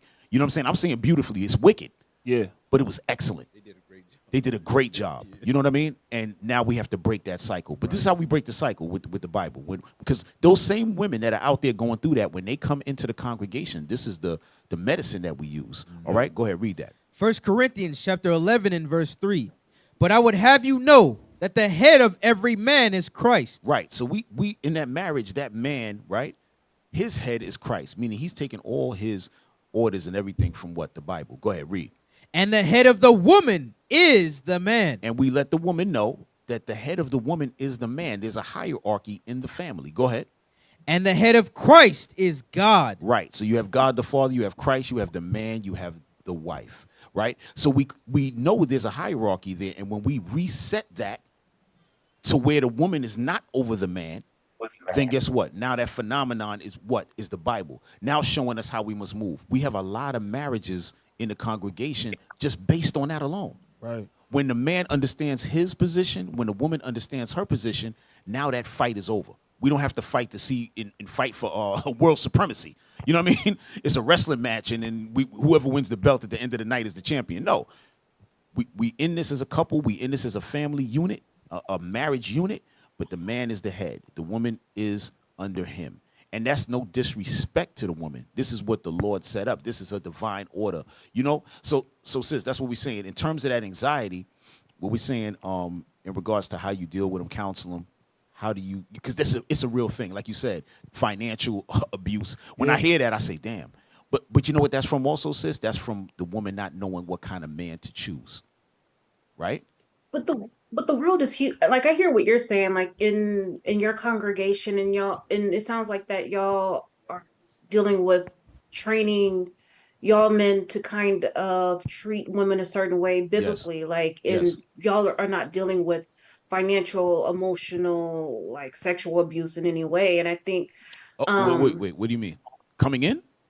We deal with all of it. But y'all are not dealing with that. Like, financial, physical abuse. You talking about in regards to in the congregation. Right. But as they're coming in, they're coming in with those issues. With those problems. Yeah. Right. And then we clean that up. So if there is to be an instance of some kind of domestic violence, we're going to handle that immediately. Yeah. And without prejudice, you know what I'm saying? Yeah. Like they say, with extreme prejudice, we're going to be on it. You know what I'm saying? We don't let anything go by. Right. You know what I'm saying? We're all together. And this is what Officer Shem was talking about, raising children together, having family structure together. So your family is my family. If there's an issue with the couple, then we all could talk, hey, what's going on? And, and lend that support, right? Because that's how you keep those marriages together. So, in regards to that, with sexual abuse, things like that, if they come in, it ain't going to stay like that. Right. Let's just say that. And that the Bible is the phenomenon that these people knew what was going to bring us back together, because the fear of being financially abused don't work here, because what we teaching, I mean, get off your behind and go get a job. Right. Go do that, because if you don't, and your wife has to maintain you, give me that in Ciroc right quick. Right. And your wife has to maintain you, she is going to eventually start hating you. Give me that, please, right quick, so I can pass it back. That's actually in the Bible. That's good that you brought that up, because Watch this is what has to be taught to the men, the right? therapy. Now, most of the men know they already getting judged, because most men, they like to chase down money anyway, right? But you may have those few that think they can rely on hanging on to the woman, you know what I'm saying, before they get in here. But once they get in here, we're going to make it very plain that that's not the game, you know? Yeah, man. Bring that out. This is the book of Ecclesiasticus, chapter 25 and verse 22. Come on. A woman, if she maintain her husband. A woman that takes care of her husband and is the head of the household. Is full of anger. She full of anger. Come on. And impudence and much reproach. Yeah. Right. That impudence means disrespect. Yes, Right. very disrespectful. Yeah. Right. So that's Very what come with it. disrespectful. She not, because everything is out of order. But once we put that, Yes. once the phenomenon hit, which is the scripture, and we be able to put our things back in order, that's one less thing the woman has to worry about anxiety-wise. Right. Because we actually here, we fighting, we standing up for our people, we standing up for our family, we standing up for our children, and that's the key. They trying to keep us away from that. But nah, we coming back. Right. We coming back. Look at this, sis. Yeah. Let's show this to Diana. So Diana, this is like an Instagram page. It's called I IUIC. see. Yeah, IUIC marriages, right? Israel United in Christ marriages. Now, this is not all of them, but we hey, go ahead, scroll, y'all scroll as we talk. Come on, right? man. This is showing all of the different. Hey, y'all scrolling mega slow. Scroll, bro. Right. Right? Yeah. Show the sister what the hell we talking about. And these are all of the different weddings that we've had over the past, just maybe over a year, Right. maybe. But we've had a lot of marriages here, as you can see. You know, Hey. and we push this. This is not. We don't play games. And there's been a lot of marriages without ceremonies, right? So you don't even see some of the couples because they didn't have an actual ceremony. But this is what we do, and we put it live on air. So as the wedding is going on, we have it live for anybody to see, so that we can push marriage in our communities, so they can recognize that when you come up in here, you don't just come and say, "Oh, well, I'm gonna," like you go into church and you see the sister coming from the club and then she's in the church and you talk to her and start sleeping with her in the next couple of weeks. That don't work. Yeah, it's not happening. We on your neck. We on your neck, and we're gonna get you right, and then you could go get married and have a wonderful situation. Yeah. Now, of course, every marriage has issues and things like that. But the point is that what? We're pushing marriage. That's a real thing. Hey, keep scrolling. Scroll back up just a little bit. And as you're scrolling, sis, I want you to just pay attention to how young these people are. Right. Look at that. Stop right there. Stop right there. Scroll down. Scroll back down. I want to show one particular couple. Go to the left. Go to the left. Oh, nice enough. Right there. Yeah. Right. So you see this one, sis, with Yeah. Click the the guy with the picture. crown. Right. Click on that picture. Click Let me see the if picture. Yeah. Can you click Make it big. There All we right. go. So this guy right here, I've been knowing him probably Yeah. since he's been like 17 years old. He came to us Okay. very young. And now he's, he's probably 30 years old now. But he came in with us very young. You know what I'm saying? We raised him up and got him right. And her father came into the congregation. She came in young as well. And, the father loved the brother and gave his daughter to him. And this is what we're looking at. You know what I mean? They got a couple of children now. They got a house and they live in good. This is what we need to push. This is what we pay attention to stop the anxiety in our community. Now, again, there's going to be issues here and there. But if we roll together and move together in this Bible, you know what I'm saying, as a people, this is what we, look to see and build a nation, And they kids by default gonna have more confidence than a normal black kid. Right. Oh yeah. Because they together. His father and mother is together, and they growing together, and they watching order being structured in their house. Right. And that's what's gonna help with, like what Cap was bringing out. That's what's gonna help with anxiety in our communities, building the family back together. Right. Yeah, sis. So we just wanted to show you that. Thank you. It's nice. Yeah. All right. So, come on, let's keep pushing. Y'all got something? While I look for something. I want to hear sis. Come on, sis, bring it out. Well, where we at? I think I just want to say, I think I agree that accountability and strong community do help with mental health issues. I hear y'all talking about y'all community, and it makes sense that things would be more what's the word? Orderly and loving. And I think that makes if we had that as a whole for all of us, that would make sense. We need that more community. more strong like fathers, men Right. to kind of help. I just think I wish that we had that as a whole. We No. had more Oh, Black doctors, We do. clinicians, like therapists. It will get there. we trying. But we We just gonna as get there. right now we had a deficit with a lot of that. Right. Yeah. But Yeah, we it gonna get start with what we doing right now. This Right. conversation right Mhm. now, as many people see this conversation, are we saying immediately switch and become an Israelite? That's not practical for every single person. God don't got it set up like that. Right. But what we can take as a whole, what we just read, like the Bible said, if a wife maintain her husband, we all can use that. Everybody. We all can use that. The Bible Right. say, "Love your wife as you love yourself." Right. I don't financially abuse myself. I don't hit myself. You know what I'm saying? We Right. all can use that. So just this conversation that we had, that's why it's important to talk about these black problems. Yeah. Right. You know what I'm saying? It's important. What we doing is doing it. If we want to get a little closer to that, then you got to ban social media in your household. Yeah. Because the image of the black man and black woman on these platforms Terrible. is terrible. Right. It's terrible, and this is what our kids is feeding off of. You gotta limit your kids to what they watching on the TV. Get more hands on with them.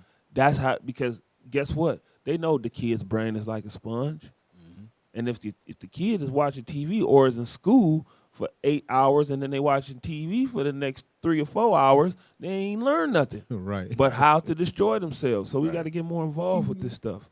You know. Absolutely. I love the topic. I love it. Absolutely. Absolutely. And sis, you had mentioned something, and I know this is like a big thing, and you mentioned like sexual abuse. So now we hear about sexual abuse a lot of times with the sisters, right? And we know that's a heavy thing, and it's something they got to carry for life, and we know that because we hear about that more. With the boys, we don't hear about it as much because it's definitely a stigma around it. The young men that have been through it, they don't speak about it, Hell no. right?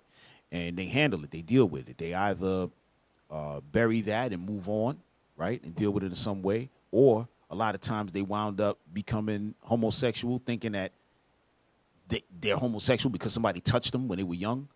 You know, how do we deal with these kind of issues, you know, in therapy and whatever? You know, what, because this is a heavy thing. We deal with this, right? And I bring this up to you because we deal with this. But I know on a professional level, it's probably a little bit different than how we're doing it. But is that, you know, something huge with the men? I don't know if you have that type of clientele. I don't know if they come forth and say that. Right. In the prison system. I know that's where you said you dealt with most of the black males. Did they mention anything like that to you in regards, you know, when they were younger? I think in general, we have to not stigmatize like people talking about, like talking to our young people about abuse and letting people know that it's okay to talk about it. I think there's a stigma on like homosexuality, right? And so if we do that, our young people might be less likely, especially a boy, to say that somebody touched them if they might be stigmatized as gay if they talk about it. So I think that we might want to like think about that, about how we talk about homosexuality. And I know like people have different beliefs around that, but that's just mine. As a clinician, like we just have to be careful about how we talk about stuff to kids. Like, and I think like we were talking about PTSD, like sexual trauma is one thing that can just really hit you real deep, and it can impact every aspect of your life. And you don't know what's wrong with you, and people don't know what's wrong with you because you can't talk about it. Right. And so if we can just kind of remove the stigma and give people a space to talk about it, then people can heal. But if we stigmatize it, they don't talk about it, and then it just like sits there. And so again, that's why we need competent clinicians that people feel comfortable talking to. Right. And unfortunately, a lot of people who are in the prison system have faced those type of abuses. Yeah. You see that in women too, how they deal with being touched early. That chemical a child is not supposed to those hormones, the child's not supposed to experience that. You know, those chemicals are supposed to be turned on after 16, after, you know what I'm saying? And that's kind of early. But you look at it, these children are being abused before they turn 10. They're not supposed to experience that. So you'll see a young woman, how does she deal with it? She'll become more promiscuous. Right. You know what I'm saying? She may not say until she's 45, I was touched by Uncle so-and-so or whatever. You know, but the way she's dealt with it all life has become more promiscuous. For a man, he probably never going to say anything because it's completely taboo for a man to say, well, I was this, that, or the third. You know, that's like the ultimate weakness. Like your man here was taken at or whatever age. So how is he going to deal with it? He may go all the way on the other side and become homosexual and say, well, I was born this way, knowing that something has happened. Right. You know, so we dealing with people that have traumas from the past, you know, and the same way somebody could say, well, you have an abnormality or whatever. But there was an instance that happened. That's how people do us. They say, well, you guys have a abnormality. You know, you guys should just be able to get over it. That was 400 years ago. Right. But no, we have not had therapy for the things we've gone through. And when I saw my sister Taraji P, and we see it all the time. If you've seen a dog walking down the street and he's licking his paws and meowing, you know, you like something wrong with that dog. You know what I'm saying? You're not gonna pick that one up. You're not taking that one home. Something wrong with this one. But what you see today in our society is you see black women, blonde hair. You know what I'm saying? They're dressing in a way. You know what I'm saying? Trying to be. They're dressing like whores, like a whore would dress, like a prostitute. Now that's normal. But she probably not like this. She trying to attract the man. Yep, she got blonde hair in her hair. And then in the same sense, you got the man, you know what I'm saying? He has the, like we're saying on the job, we got to talk proper or whatever. I had a brother on my job, you know, we at the job and all the white guys around. And we like, hey, how you doing, brother? Oh, good morning. Yeah. And then when everybody's gone and we in the parking lot, we're like, whoo, what's up, bro? It's like, we get to drop the act and be ourselves. You know what I'm saying? We got this PTSD, man. It's like, I guess we are in a sense psychologists. You know what I'm saying? But it's not our wisdom that we using to help the people. You know what I'm saying? It start with a fear of God. Not everybody have that. Right. You know what I'm saying? But if you fear God, right, and the Lord tell you if a man don't work, neither shall he eat, you're gonna go get you a job because it also tells you steal no more.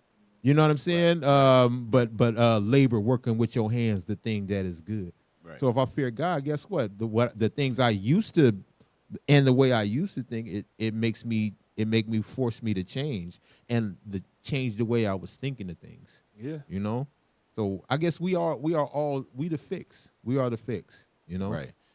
And so so that was the you know, the whole point. I like what you said, that we the fix, because it has like we read earlier, you have to have that spiritual component, but you do need that therapeutic component, you know, a therapy component that you would bring to the table. So it's a very important thing. And I know we held you here long, sis. I know we held you. Yeah. You know, it's always good to have these kind of conversations. And you know, we want to thank you and, you know, being gracious with your time. Straight we know up. you got to work and you staying up late to deal with us, but you know, excellent. We just want to thank you for your time, you know. Thank you. I love it. All praise. Yeah. Straight up. Go ahead, sis. Go ahead.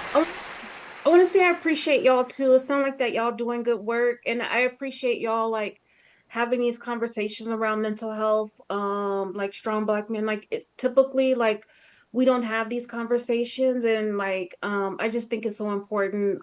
So I appreciate y'all having me to have like these conversations. So thank you so much. Oh yeah, absolutely. Like in the beginning of the show, I called you the resident therapist. You know what I mean? I know you're not really the resident, but we stealing you, sis. We putting you on. Straight up. All right. So most likely we're gonna have something else coming up because we have like a series. We just don't do it back to back, but we're probably gonna have something else coming up. Maybe another guest. You might be able to come on, chime in, do your thing. You know, sis, please give your any information. You know. I don't know if you have a phone number, email, Instagram, whatever you need to, you know. Well, you can just find me online. I do primarily I'm in the located in California, of course, in the Bay Area, but if anybody's interested in therapy, Diana Abrams, you can find me online. And you can I have a website. If just Google me, Diana Abrams, and you can find me. Pull that up real quick, y'all, so we can put it up. You just want to put that up while you're here. Go ahead, sis. I have like a lot of websites. I can't choose just one, but if you just Google me, like I'll come up a bunch of places. Yeah, that's one place. Not that place. There's probably another place. Growth therapy is a good place to find me. World therapy? Growth therapy? Yes. Okay. Just throw that up real quick. Diana Abrams, World Therapy. Grow. Grow. Oh, yeah. Grow. There it is. They found That's it. That's yeah. it. That's me. Okay, there so, you go. You can find me there primarily if anybody's I accept insurance over there, and I think my rates are pretty reasonable. Anybody, and I'm licensed in Nevada and California. If anybody's in Nevada too, okay. Okay, excellent. All right, thank you, Miss Diana. Thank y'all it's so always much. a Have pleasure. a good night. You too. All right, sister, all right. You as well. All right, all praise. Bye. Bye. Yeah, man, that thing is crazy, man. Yeah, man. Hey, we could go all day with this particular topic. It can go to the left. It can go to the right. We can go anywhere with it. So. Oh yeah. That was a good topic right there. Very good. Yeah, and it's like you said, it's very broad, Yeah. right? So we were jumping from thing to thing, right? You got the SA, right? You have PTSD in our community, right? It's just a lot, right? All the way to the marriage, and right. the thing we'll look at something like it's very tangible to see, right? We see gang culture and music, right? And we'll know that it comes from what the children are seeing, what the children are hearing, then they portray it out in the actual world. You know what I'm saying? And we can see that trap, but it's very hard to see the Tyler Perry movie where the rich man, he gets rich, married, and then he slaps the woman. He abuses the woman. Right. And then guess what? You know what I'm saying? Right. A woman, she'll take that and say, you know what? I don't want to be abused like that. I'm gonna get a successful black man. He's gonna slap me. He's gonna abuse me. Right. If there's any financial abuse, it's because we are broke. I'm telling you straight. Right. Hey, when I got some money, my wife getting her nails done. She asked me, I'm like, sure, yeah, baby, transfer that. Right. I love to make my wife feel good. That's why I'm working. You know what I'm saying? My kids got what they need. They got bikes, this, that, and the third. When I'm doing good. When I'm doing bad, we don't got it. So that's just straight up. No, that's real. I tell you no and you think that's abuse. No, that ain't abuse. That's broke. Checkbook. Yeah. That's we ain't got it right now. That's just reality. Right. That's reality. Because listen, when you look in Second Esdras, right? Is that First Esdras chapter 4, I think. Yeah. Right? When it talks about the man will go steal, pillage, rob for his woman, that's what men do. That's man's nature. You know, I had to explain that to somebody one day. I said, what you think brothers was out there hustling and doing all that for? Just because? Because they want the right woman. Yes. They want to have the car to get a woman. They want the money to get the woman. Everything is around getting the woman. Yes. Right? So like you said, when a man got money, there's nothing that he's not going to do for the woman. Exactly. You know, I want to, it's some frivolous thing. He'd be like, yeah, whatever. Go ahead. Throw it in the bag. Yeah. Right. You know, throw that thing right in the bag, You right? know? But guess what? When times ain't right, then he can't do that. Yes. Financial abuse. Nah, It's financial abuse. I like what the sister was saying about competent therapy. Cultural competency. A lot of therapists ain't competent because guess what? You will have an issue like homosexuality and they telling you that thing is okay. Yeah. Right. Instead of telling you to change it. That is further abusing our community. Right. Because the Lord made us to procreate, to have family structures and to procreate. If you push that homosexuality in our community, that you fighting against God. Right. You fighting against the truth. Right. And we can't have that. Right. Yeah. I like what you said. You was talking about faith. Right. Yeah, So yeah. and faith come by hearing. You know, so they gotta hear these things they gotta hear that is wrong. Right. You know what I'm saying? And then they gotta see an example of a good marriage. So guess Right. what? When you see a marriage in here and everything going well, right? You don't see no financial abuse going on. You don't see no sexual abuse going on. It's like, you know what? I want one of those. I want to get me one of those. You know. But if you looking out in the world, you're saying, "Oh, Tyrone hitting Tanya." Nah, man, I don't want to. I ain't. Right. And that's where the hope get deferred. Yeah, and exactly. then make the heart sick and so on and so forth. Yeah. You know. Because everybody know in any kind of marriage relationship, you're gonna have a little issues here and there. Trouble in the There's flesh. gonna be time when the money's good, time when the money ain't good. That's just part of the game. That's part of the, but that's why you have that unit to roll together. Right? So that's when you showing that example of what the unit is supposed to look like. It ain't gonna be every day we shopping, right? Yeah. You know, go shopping. Go shopping. Ain't rolling. You gotta play defense sometimes. Man. Yeah. Play some defense. It ain't always offense, man. Yo, hey, hold on. Let me get Chef's squeeze favorite that scripture. eagle. Bring it out. Yo, you got to squeeze the eagle. You got to squeeze that eagle Yeah, sometimes. yeah. Man. This congregation is all about eagle squeezing. Yo, eagle yo, said- let me get that. Let me get the chief things. This is the Yo, how the eagle scream? You gotta play defense sometimes. Yeah, man. real you gotta talk. see the evil coming and avoid it. Exactly. Yo, read that thing, man. Sirach chapter 29 and verse 21. Come on. The chief thing for life is water. Hey, let me tell y'all something. Y'all better put that scripture down there, man. A lot of brothers is getting saved tonight by this scripture right here. Yes, sir. Go ahead. And bread. Well, no. Come on, bro. Start that from the beginning, man. The chief thing for life Uh-huh. is water. Water. And Oh, bread. no. Don't go nowhere. Water. Sister, do you have water in the house? Yes. Okay, very good. Go ahead. And bread. Sister, do you have any bread in the house? This the new infomercial. Yeah. Do you have bread? You have bread. Excellent. Go. And clothing. And sis, do you got some clothes to wear? I do. There you go. Read. And an house to cover shame. Do you live somewhere, sister? I do. Read.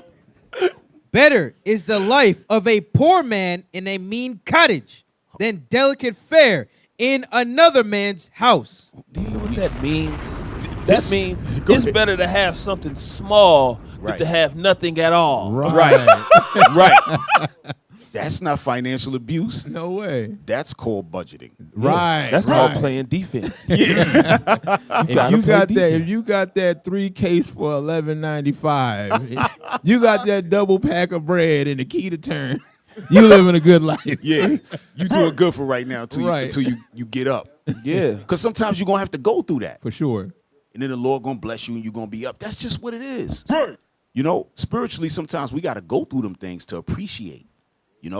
We don't think like that sometimes. And the sister's correct. When you hear the financial abuse, the version that she's talking about, that does happen. Yeah. But a lot of reason around that is because a lot of times sisters don't really choose correct. Let's just be honest. Yeah. If you are a sister and you making X amount, let's say you got a great job, you make, I don't know, whatever, 6 figures. Let's just throw that out there. Then why would you get a brother that don't work? Right.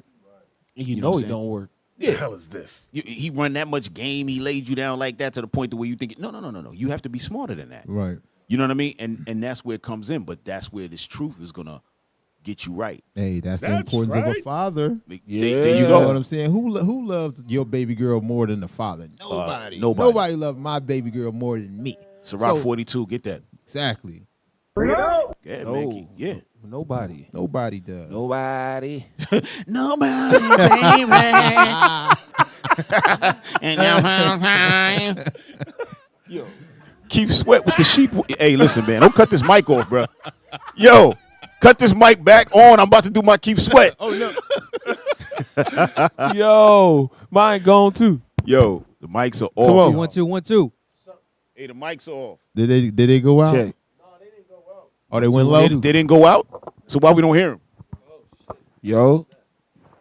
We don't hear nothing out here, bro. All right, there you go. That's Come it right on. there. Yeah, yeah. Man, they be talking to us like we retarded. we don't hear nothing on the mic. Oh, no, the mics didn't Don't go believe out. your lying ears, Cap. Yeah. Do you believe me or your lying eyes in your ears? These guys are crazy in here, man. Hey, read that. Sirach 42, bro. 9. This is the book of Sirach, chapter 42, verse 9. Come on. The father waketh for the daughter, The father waketh for the daughter. Go ahead. when no man knoweth. And the care for her taketh away sleep. This is what Officer Judah was talking about. That what? Nobody's going to care about that young woman more than her dad. Right. That's why the dad is going to instruct on what kind of man to get, right? Because he's thinking on these things. Go ahead. When she is young, lest she pass away the flower of her age. Go ahead. And being married, lest she should be hated. Right. Go ahead. Read on. Let's read the next one. In her virginity, lest she should be defiled and gotten with child in her father's house. Right. Because what? He's going to well instruct her, right? Now, if he's not instructing her or she's off to the races crazy, this is what's going to happen. She's going to wind up getting pregnant and bringing a baby in her father's house. Read. And having an husband, lest she should misbehave herself. Damn. And when she is married, lest she should be barren. Right. The Lord will just take away her ability to have children. Right. Go ahead. Keep a sure watch over a shameless daughter. Go ahead. Lest she make thee a laughingstock to thine enemies. Right. So when you have that type of daughter, you got to raise up your daughter correctly. This is the only thing the scriptures is saying. You got to raise your daughter correctly, and a father is always going to be on top of his daughter like that. Right? Go ahead. Keep a sure watch over a shameless daughter, lest she make thee a laughingstock to thine enemies, and a byword in the city, and a reproach among the people, and make thee ashamed before the multitude. Right. And then you as a father, you ashamed before the multitude, but guess what? If you're really talking about that anxiety, after a while, that particular woman, she's going to start to gain that anxiety. She's going to start to have mental health problems because she put herself in a bad space. Right? She worried about how everybody looking at her. Right. The city is looking at you like a hoe. Right. Which you are. Right. You understand? And that's a real thing. You know, and like you said, once they get into that and they have that sexual proclivity, they just keep going. And now what? What you gonna do? You got to. They got to. Hey, that's the importance of a father giving his daughter away, though. Right. The father got to give the daughter away. You know, because the daughter's not going to necessarily make the best decision. Right. You know, she's gonna pick on. Maybe she might pick on looks or whatever. The hormones will pick for her. But guess what? The father's like, look, he don't got no job. You know what I'm saying? The father's looking at those kind of things. Right. You know. Absolutely. Yeah. Try me. Yeah. Get your butt beat. I ain't playing. Yo, you better believe it. Yeah. you better believe it. Oh man. He needs some milk. You know. Yo. So, but go ahead. Yeah, and we're talking about these topics. These things came up and they interesting. They good topics, man. We want to talk about them and help the people out with them. You know, because the Bible is the fix. When I go to Ephesians 5 real quick. Give me Ephesians 5. Come on. And we'll start at 21.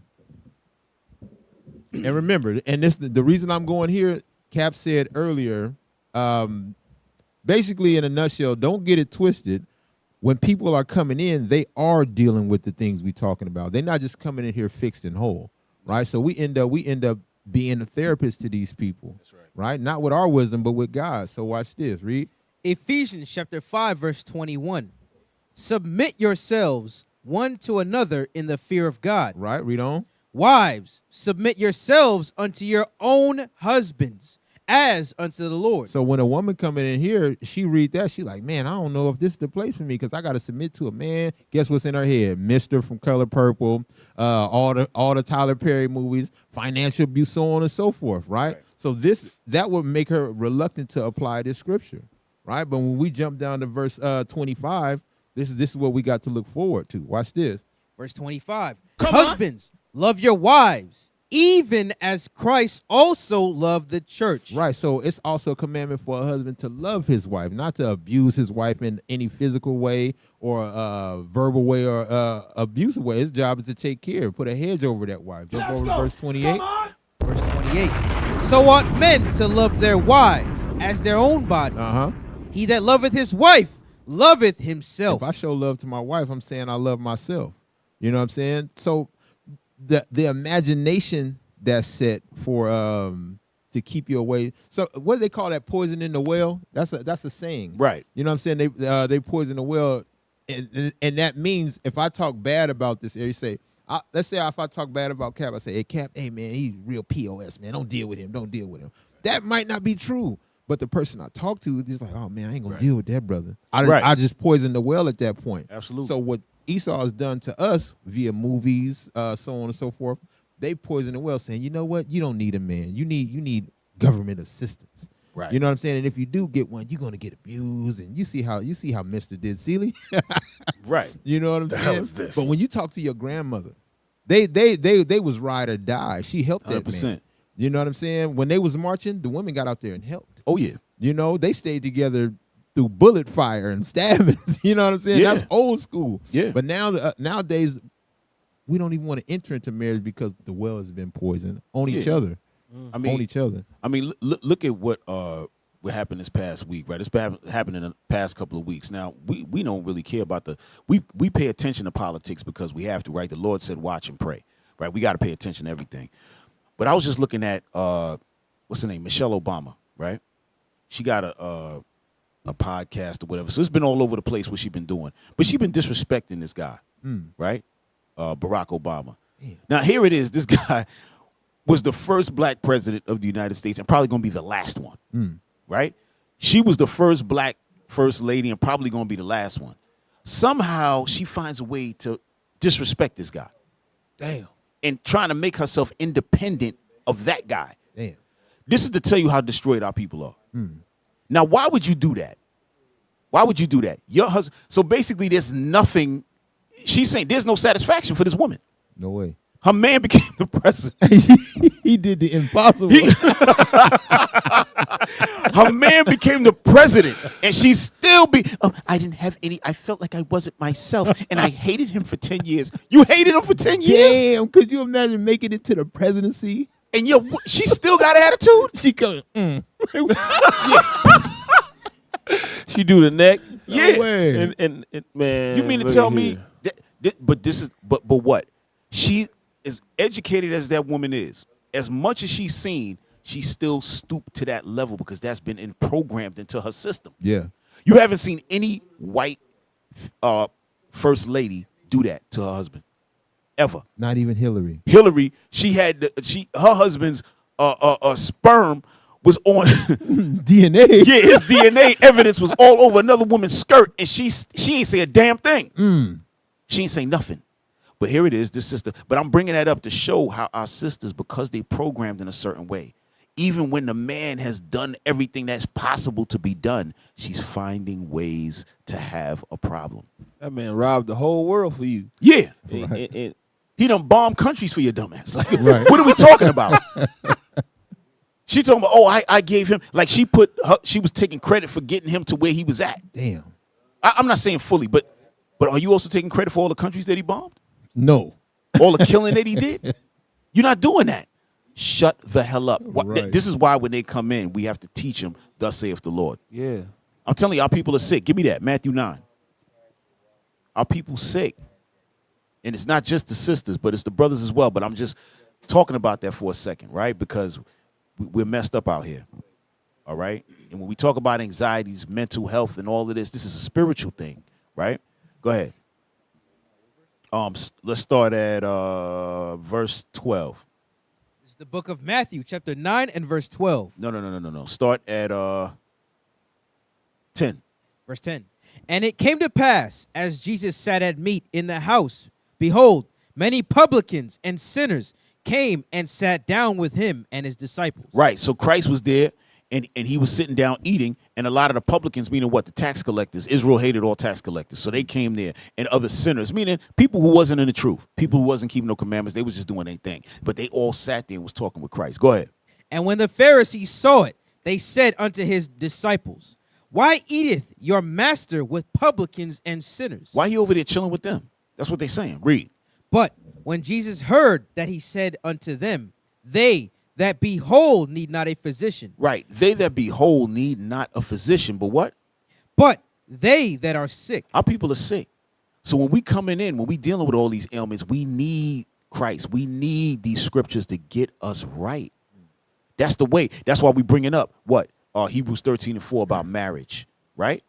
Those are healing words. When we're talking about the hierarchy in the family, Those are healing words. It gets us in order, right? Gets our minds right, keeping these commandments, learning how to do what, take care of our family, so on and so forth. We are sick and we need to be made whole. How? Through the scriptures, right? We don't discount doctors, right? You need them. Yeah. You need the therapist. You need the psychologist. You need them. Because guess what? Sometimes you might not be able to reach them on a certain level, right? So it is a necessary thing. But we got to always understand that everything is spiritual out here. You know what I mean? This is a spiritual walk, and we dealing with spiritual sickness, and we have to deal with it spiritually to be that physician and to do what? To help the people. But go ahead. That's right. I like that the professional angle too, because when you go in there and you get a professional diagnosis, you realize, oh, I'm not the only one dealing with this. Right. They actually have a name for what I'm dealing with. Right. You Right. got hundreds of cases of people dealing with what I'm dealing with, you know? Right. So that professional angle is key. A lot of times we'll see people, they think that they just came up with John 3:16. You know what I'm saying? They say the exact same thing. Right. I'm talking about from California to New York, Right. from New York to Germany. Right. Christians say the same exact thing. Right. Meaning there's a process been done to everybody, and they all think that they are coming up with that. Right. Right. They saying the same old, and then the scriptures. Guess what? It's the casting down of imaginations. That's right. So we got to cast down imaginations too. And professionally, things that we imagining that are there or not there being cast down by professional things also. Right. You know, so that's why they go hand in hand. They go hand in hand. A good professional analysis can help a brother or sister. So we're 100%. not saying don't go to that. We're saying go to that. Yep. And then guess what? We get to help the therapist. Right. We're helping the therapist saying, look what you dealing with. Right. You know? Yeah, and we can get it there. And Lord willing, a lot of the therapists and psychologists, just like we had the sister on, we was talking about suicide, and she's taking notes, and we have other people that come on take notes because these are things that they can put into their practice if they want. Yes. They can literally use these things to help the people. Right. You know, and this is what this is a beautiful thing. Brothers, y'all got that thing? Yeah, bring this up. Watch this, y'all, real quick. Because this is crazy, man. Bring that thing up, man, right quick. Yeah. There she go. Oh, damn. And there are also ebbs and flows, right? So I think sometimes people who date don't realize that, you know, in long-term relationships, you're gonna have deep dips, and you're gonna have a bad year. You're gonna have a bad. I tell people, and folks think that Hold on, this hit is pause. harsh. It's Hit like you're pause gonna for a have a second, bad. y'all. Hit pause. What the hell is Tracy Ellis Ross talking about deep? Yeah, she don't have no relationship. She's still running around trying to be naked at 53 years old. Right. Come on, Tracy Ellis Ross. And she an Edomite. Hit play. Decade. Yeah. You know, I mean, I've been married to my husband for 30 plus years. I mean, the truth is, if you add it all up, even the year, if the odds were you're going to be married to your partner for 50 years and 10 of those years could be bad, you know, You'd sign up for it. You'd sign up for it. You'd sign up for it. You know, Right. and that's really how it works out. Is it, Michelle? Now, let's think about what she said, right? Okay, get that out of here, brothers. Get it on out of here, right?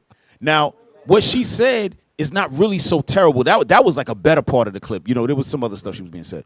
But if she's talking about being married for 50 years and a decade is bad or 10 years is bad, she said you would sign up for that, right? But is that really the case? 10 whole bad years? Like, that sounds crazy, bro. That's not even the real thing. Nah. 10 whole bad years, y'all not together. Like, come on, what are we talking about? Yeah. You know what I mean? So the fact is that she wasn't married for 10 years. She was 50. She was married for 30. But she threw that in there to what? To show that there's some problems. Listen, it's ebbs and flow. We know that. There's problems in marriage. But she was talking a little bit deeper than that. She was acting like she had some real issues in there. And we don't give a damn about that. Right. Your husband was the president. Don't talk about your husband. You know what I'm saying? Don't come out there in the public and talk about none of that. That's what we're trying to say, because what? She's trying to connect to Tracy Ellis Ross. Right. What are you trying to connect to? She's supposed to be trying to figure out what you did. Right. You can't go to her. She got to come to you.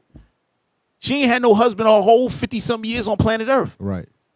How you going to be that pretty, that look good, and you ain't got no man ever? And you talking about, oh, no, I don't date men my age because they're toxic. Damn. It's toxic. Wow. It's toxic masculinity. So, Tracy, when you were 25, were they toxic at 25 or did they get toxic when they got 50? Which part of your age range were they not toxic? Because you never had a husband. Right. She said all of them. Yeah.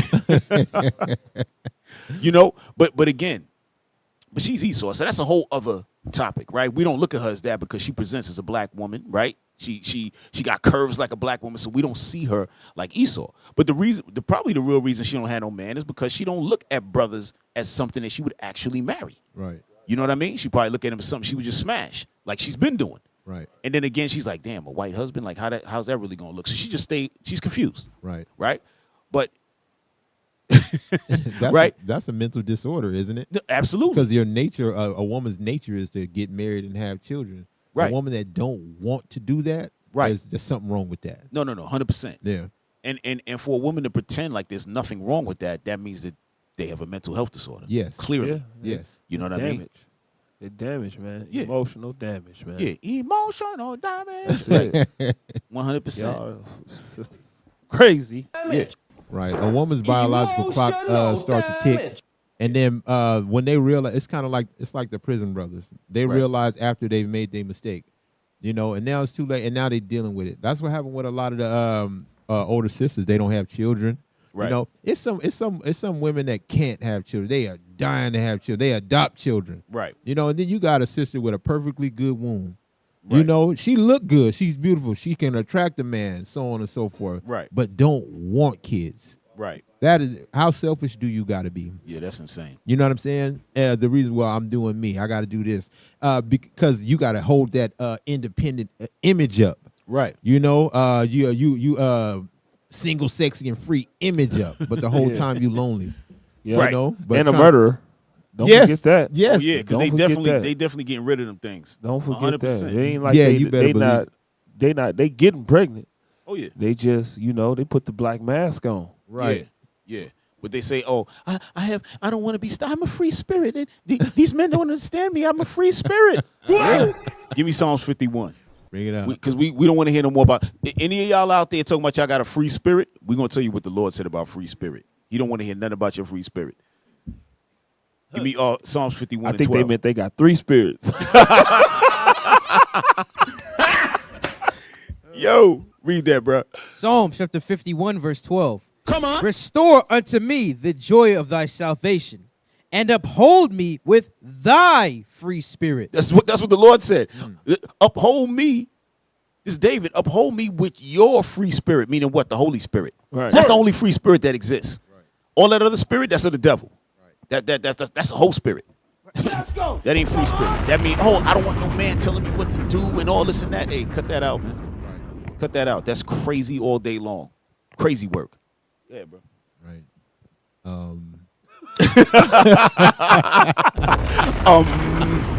Yo. Good blank, Cap. All right, it's all good. So, hey, I think we at the end of the show. Actually, we at the end of the show. Yeah. All praises. You know, shout out to Sister Diana Abrams. Yes, you know what I sir. mean, Shout holding out us to down. sis. Very smart sister. Yeah, Very smart. absolutely. We respect her. And anybody who's needing, therapy, if you think you need that type of help, definitely reach out to her. You know what I mean? And y'all ain't got to be telling us about it.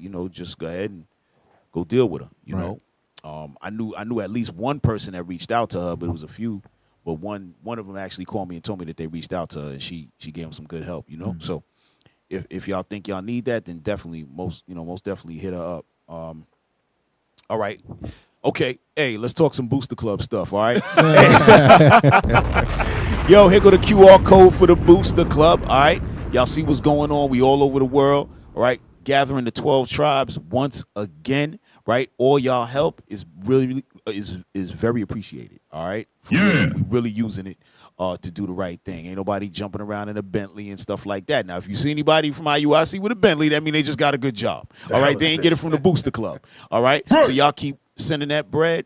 Isaiah 11:11 project, all right? We all over the world. We doing that work. All praise to the Lord, all right? Finally. All right. Yes, they did it right this time. You know what I'm saying? They got the right QR code up there. All right. So donate to the Nehemiah Squad. All right. Hit that QR code. Throw us a couple of pennies. You know what I mean? And if y'all want to donate through PayPal or whatever, I guess that's iuic.norcal@israelunite.org. Right. All right. Yeah, that's the Nehemiah 10 and 31 project. Yeah. Yo. All right, all praises. All right, so this seems weird. July the 7th? That ain't right. This seems weird. Yo, brothers is crazy. Is that supposed to be June? What is that? Uh-oh. Wait a minute. I know we not having a show the whole May? Come on, brothers. These brothers is crazy as hell. Oh my This God. seems weird. Yo, this is insane. This is super insane. Yo, super insane. Ooh. Yo, you mean to tell me He and the button on himself back there. the whole Yo, who coming on next week? Y'all is crazy as hell. They put somebody up here from July. He definitely hitting that Yo, button this is himself. crazy. Hey, who up? Is yo, hold on, man. Is any of the team up? What the hell's going on? Where the calendar at? Somebody show me something. Damn. Terrible. Where Gresha at? Gresha, you up? She sleep. Somebody wake up Gresha or something. But yo, hey, listen, I'm sorry, y'all. It's gonna be fire. It's gonna be fire, boy. When you see next week, boy, you don't want to miss it. Wait till Yo, no, I know we got a couple of good. We got some shows coming up next month. We got Sister coming up talking about the Dreamers Project. Mm-hmm. You know, talking about the whole immigration situation that's going on. That's gonna be crazy. We got a former gay, homosexual. What do you say? Former homosexual. Right? Hey, listen, it is what it is. This is what's coming, y'all. This is what's coming in the next month. Yeah, this is gonna be crazy. We got a lot of good shows coming up with the next month. We got the pastors coming on. Yeah. We got some stuff. I don't hey, listen, y'all, we sorry. We don't know what the hell. They're giving us a thumbnail for 2 months out in front. Right. You know what I mean? But yeah, we apologize. We apologize for that, y'all. But all praise to the Lord. Lord's will, y'all enjoyed the show. Officer Shem, take us out. Do we got anything else we got to say before we go? Nah, I gotta lay hands on IT. You got bro. you got to lay hands on IT bro. 100%. They crazy that as all scripture, outdoors. Read that scripture, man. We about to get him some grade A Nehemiah 10:31 project. Read it hard. Wait. 1 second. What was that? That brother's for May 19th? That's our next show? Come on. Get on up out of here. Here, take the scripture with you. Read that. Nehemiah chapter 13, verse 21. Hold on, y'all. Hold on. Bring up that thumbnail once again. He's coming on the 19th. Supposedly, I guess what's next Monday? They said it's the day assignment is next Monday? Next Monday is the 5th. And the new moon? Okay. All right, so we got the day assignment and we got the new moon, right? Okay. So we're going to miss a couple of weeks. Then we're coming back on May 19th. All right, so that July 7th is crazy as hell. All right? It's going to be May 19th, and we're going to get that fixed, y'all, and we're going to make sure that y'all know what the heck is going on. But we're going to be with our brother right here, Chris Robinson. They call him Play. And this one was going to be called Faith, Why Faith and Wealth are the keys to black empowerment, right? So he's going to be teaching about how he went from nothing to a lot, you know what I'm saying, and how he helps a lot of people do the same thing, right, in terms of making money, right? But, of course, we're going to couple that with the faith and all of that, and it's going to be a great show. Y'all definitely don't want to miss this, brother. It's going to be real good. May 19th, y'all. That's the next show, all right? So now, Officer Shem, now please beat these people up. Yeah, let's beat them up. Come on, man. Nehemiah chapter 13, verse 21. Then I testified against them and said unto them, why lodge ye about the wall? If ye do so again, I will lay hands on you. Listen, man, if you keep on doing that, we got to lay hands on you. Please. If you don't donate to the Booster Club, we got to lay hands on you. T, if you keep up with that whack stuff, we got to lay hands on you, man. Hey, y'all done tuned in to the show tonight. We are the Nehemiah Squad. We are your hosts. I'm Officer Shem. That's Captain Zaccai. That's Officer Judah. We out. Hosanna, Christ bless y'all. Shalom, shalom.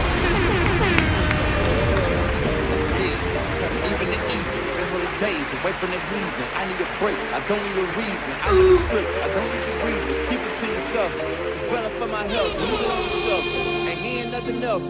Tonight and tonight, knowing the price, pay it off with my life, till it's out with your lights, do it all for the Christ, and he ain't playing nice, knew the end from the start, fix your face like it's art, the sons of a simp, call them Bart, yeah you did your best, played your part, but now it's time to cut you to the heart, flex on occasion, it's the strangest of the salvation, you see it, believe it, amazing. Them terrorists coming invasion since the creation. War, mine, Lord, bless the general. Greatest nation, eat them unequivocal. Bombs dropping, buddy, cause it's biblical. Start shit, now it's time to finish. Whoa. Said he won't vote, we looking for smoke. So, we give him some more. We want the world, we breaking them down. Taking the kingdom, can't wait for the crown. We want the world, we breaking them down. Taking the kingdom, can't wait for the crown. It's the end of the world. And the beginning of ours. It's the end of the world. And the beginning of ours, it's the end of the world. And the beginning of ours, we want the world, we breaking them down. Taking the kingdom, can't wait for the crown, it's the end of the world. I can't wait for our kingdom to start and for there to be finished. Get rid of all of their idols and lying religions. Look for the crown like an Edris. Hey, this that crown talk. Wisdom of Solomon 5 talk. This that second Edris 6 and 9. We want eyes talk. It's your time to end. And my time again. It's our time to win. Away with the sin. You know what it is. Rejoice with my kin. See that is why we repented. Go to streets, I can see myself in it. The city is bright, the kingdom of light. A wonderful sight past the angels, the inner light. I need 1,000 years of labor. Sit on my throne with my savior. Try to know why and press alone. He bring pain like Major. You think the nations is equal to us? TK Kirkland, who raised you? Flex on occasion, my God a racist. That's why we moving with patience. It's been a long time coming. I spent my whole life running. Now that I'm 10 toes down and established my faith on 100. Woe to the nations, my king will race them. You know they gotta be punished. Jeremiah 25. Yeah, you know they gon' fry. Whoa! Said he won't vote, we looking for smoke. So, we give him some more. We want the world, we breaking them down. Taking the kingdom, can't wait for the crown. We want the world, we breaking them down. Taking the kingdom, can't wait for the crown. It's the end of the world. And the beginning of ours. It's the end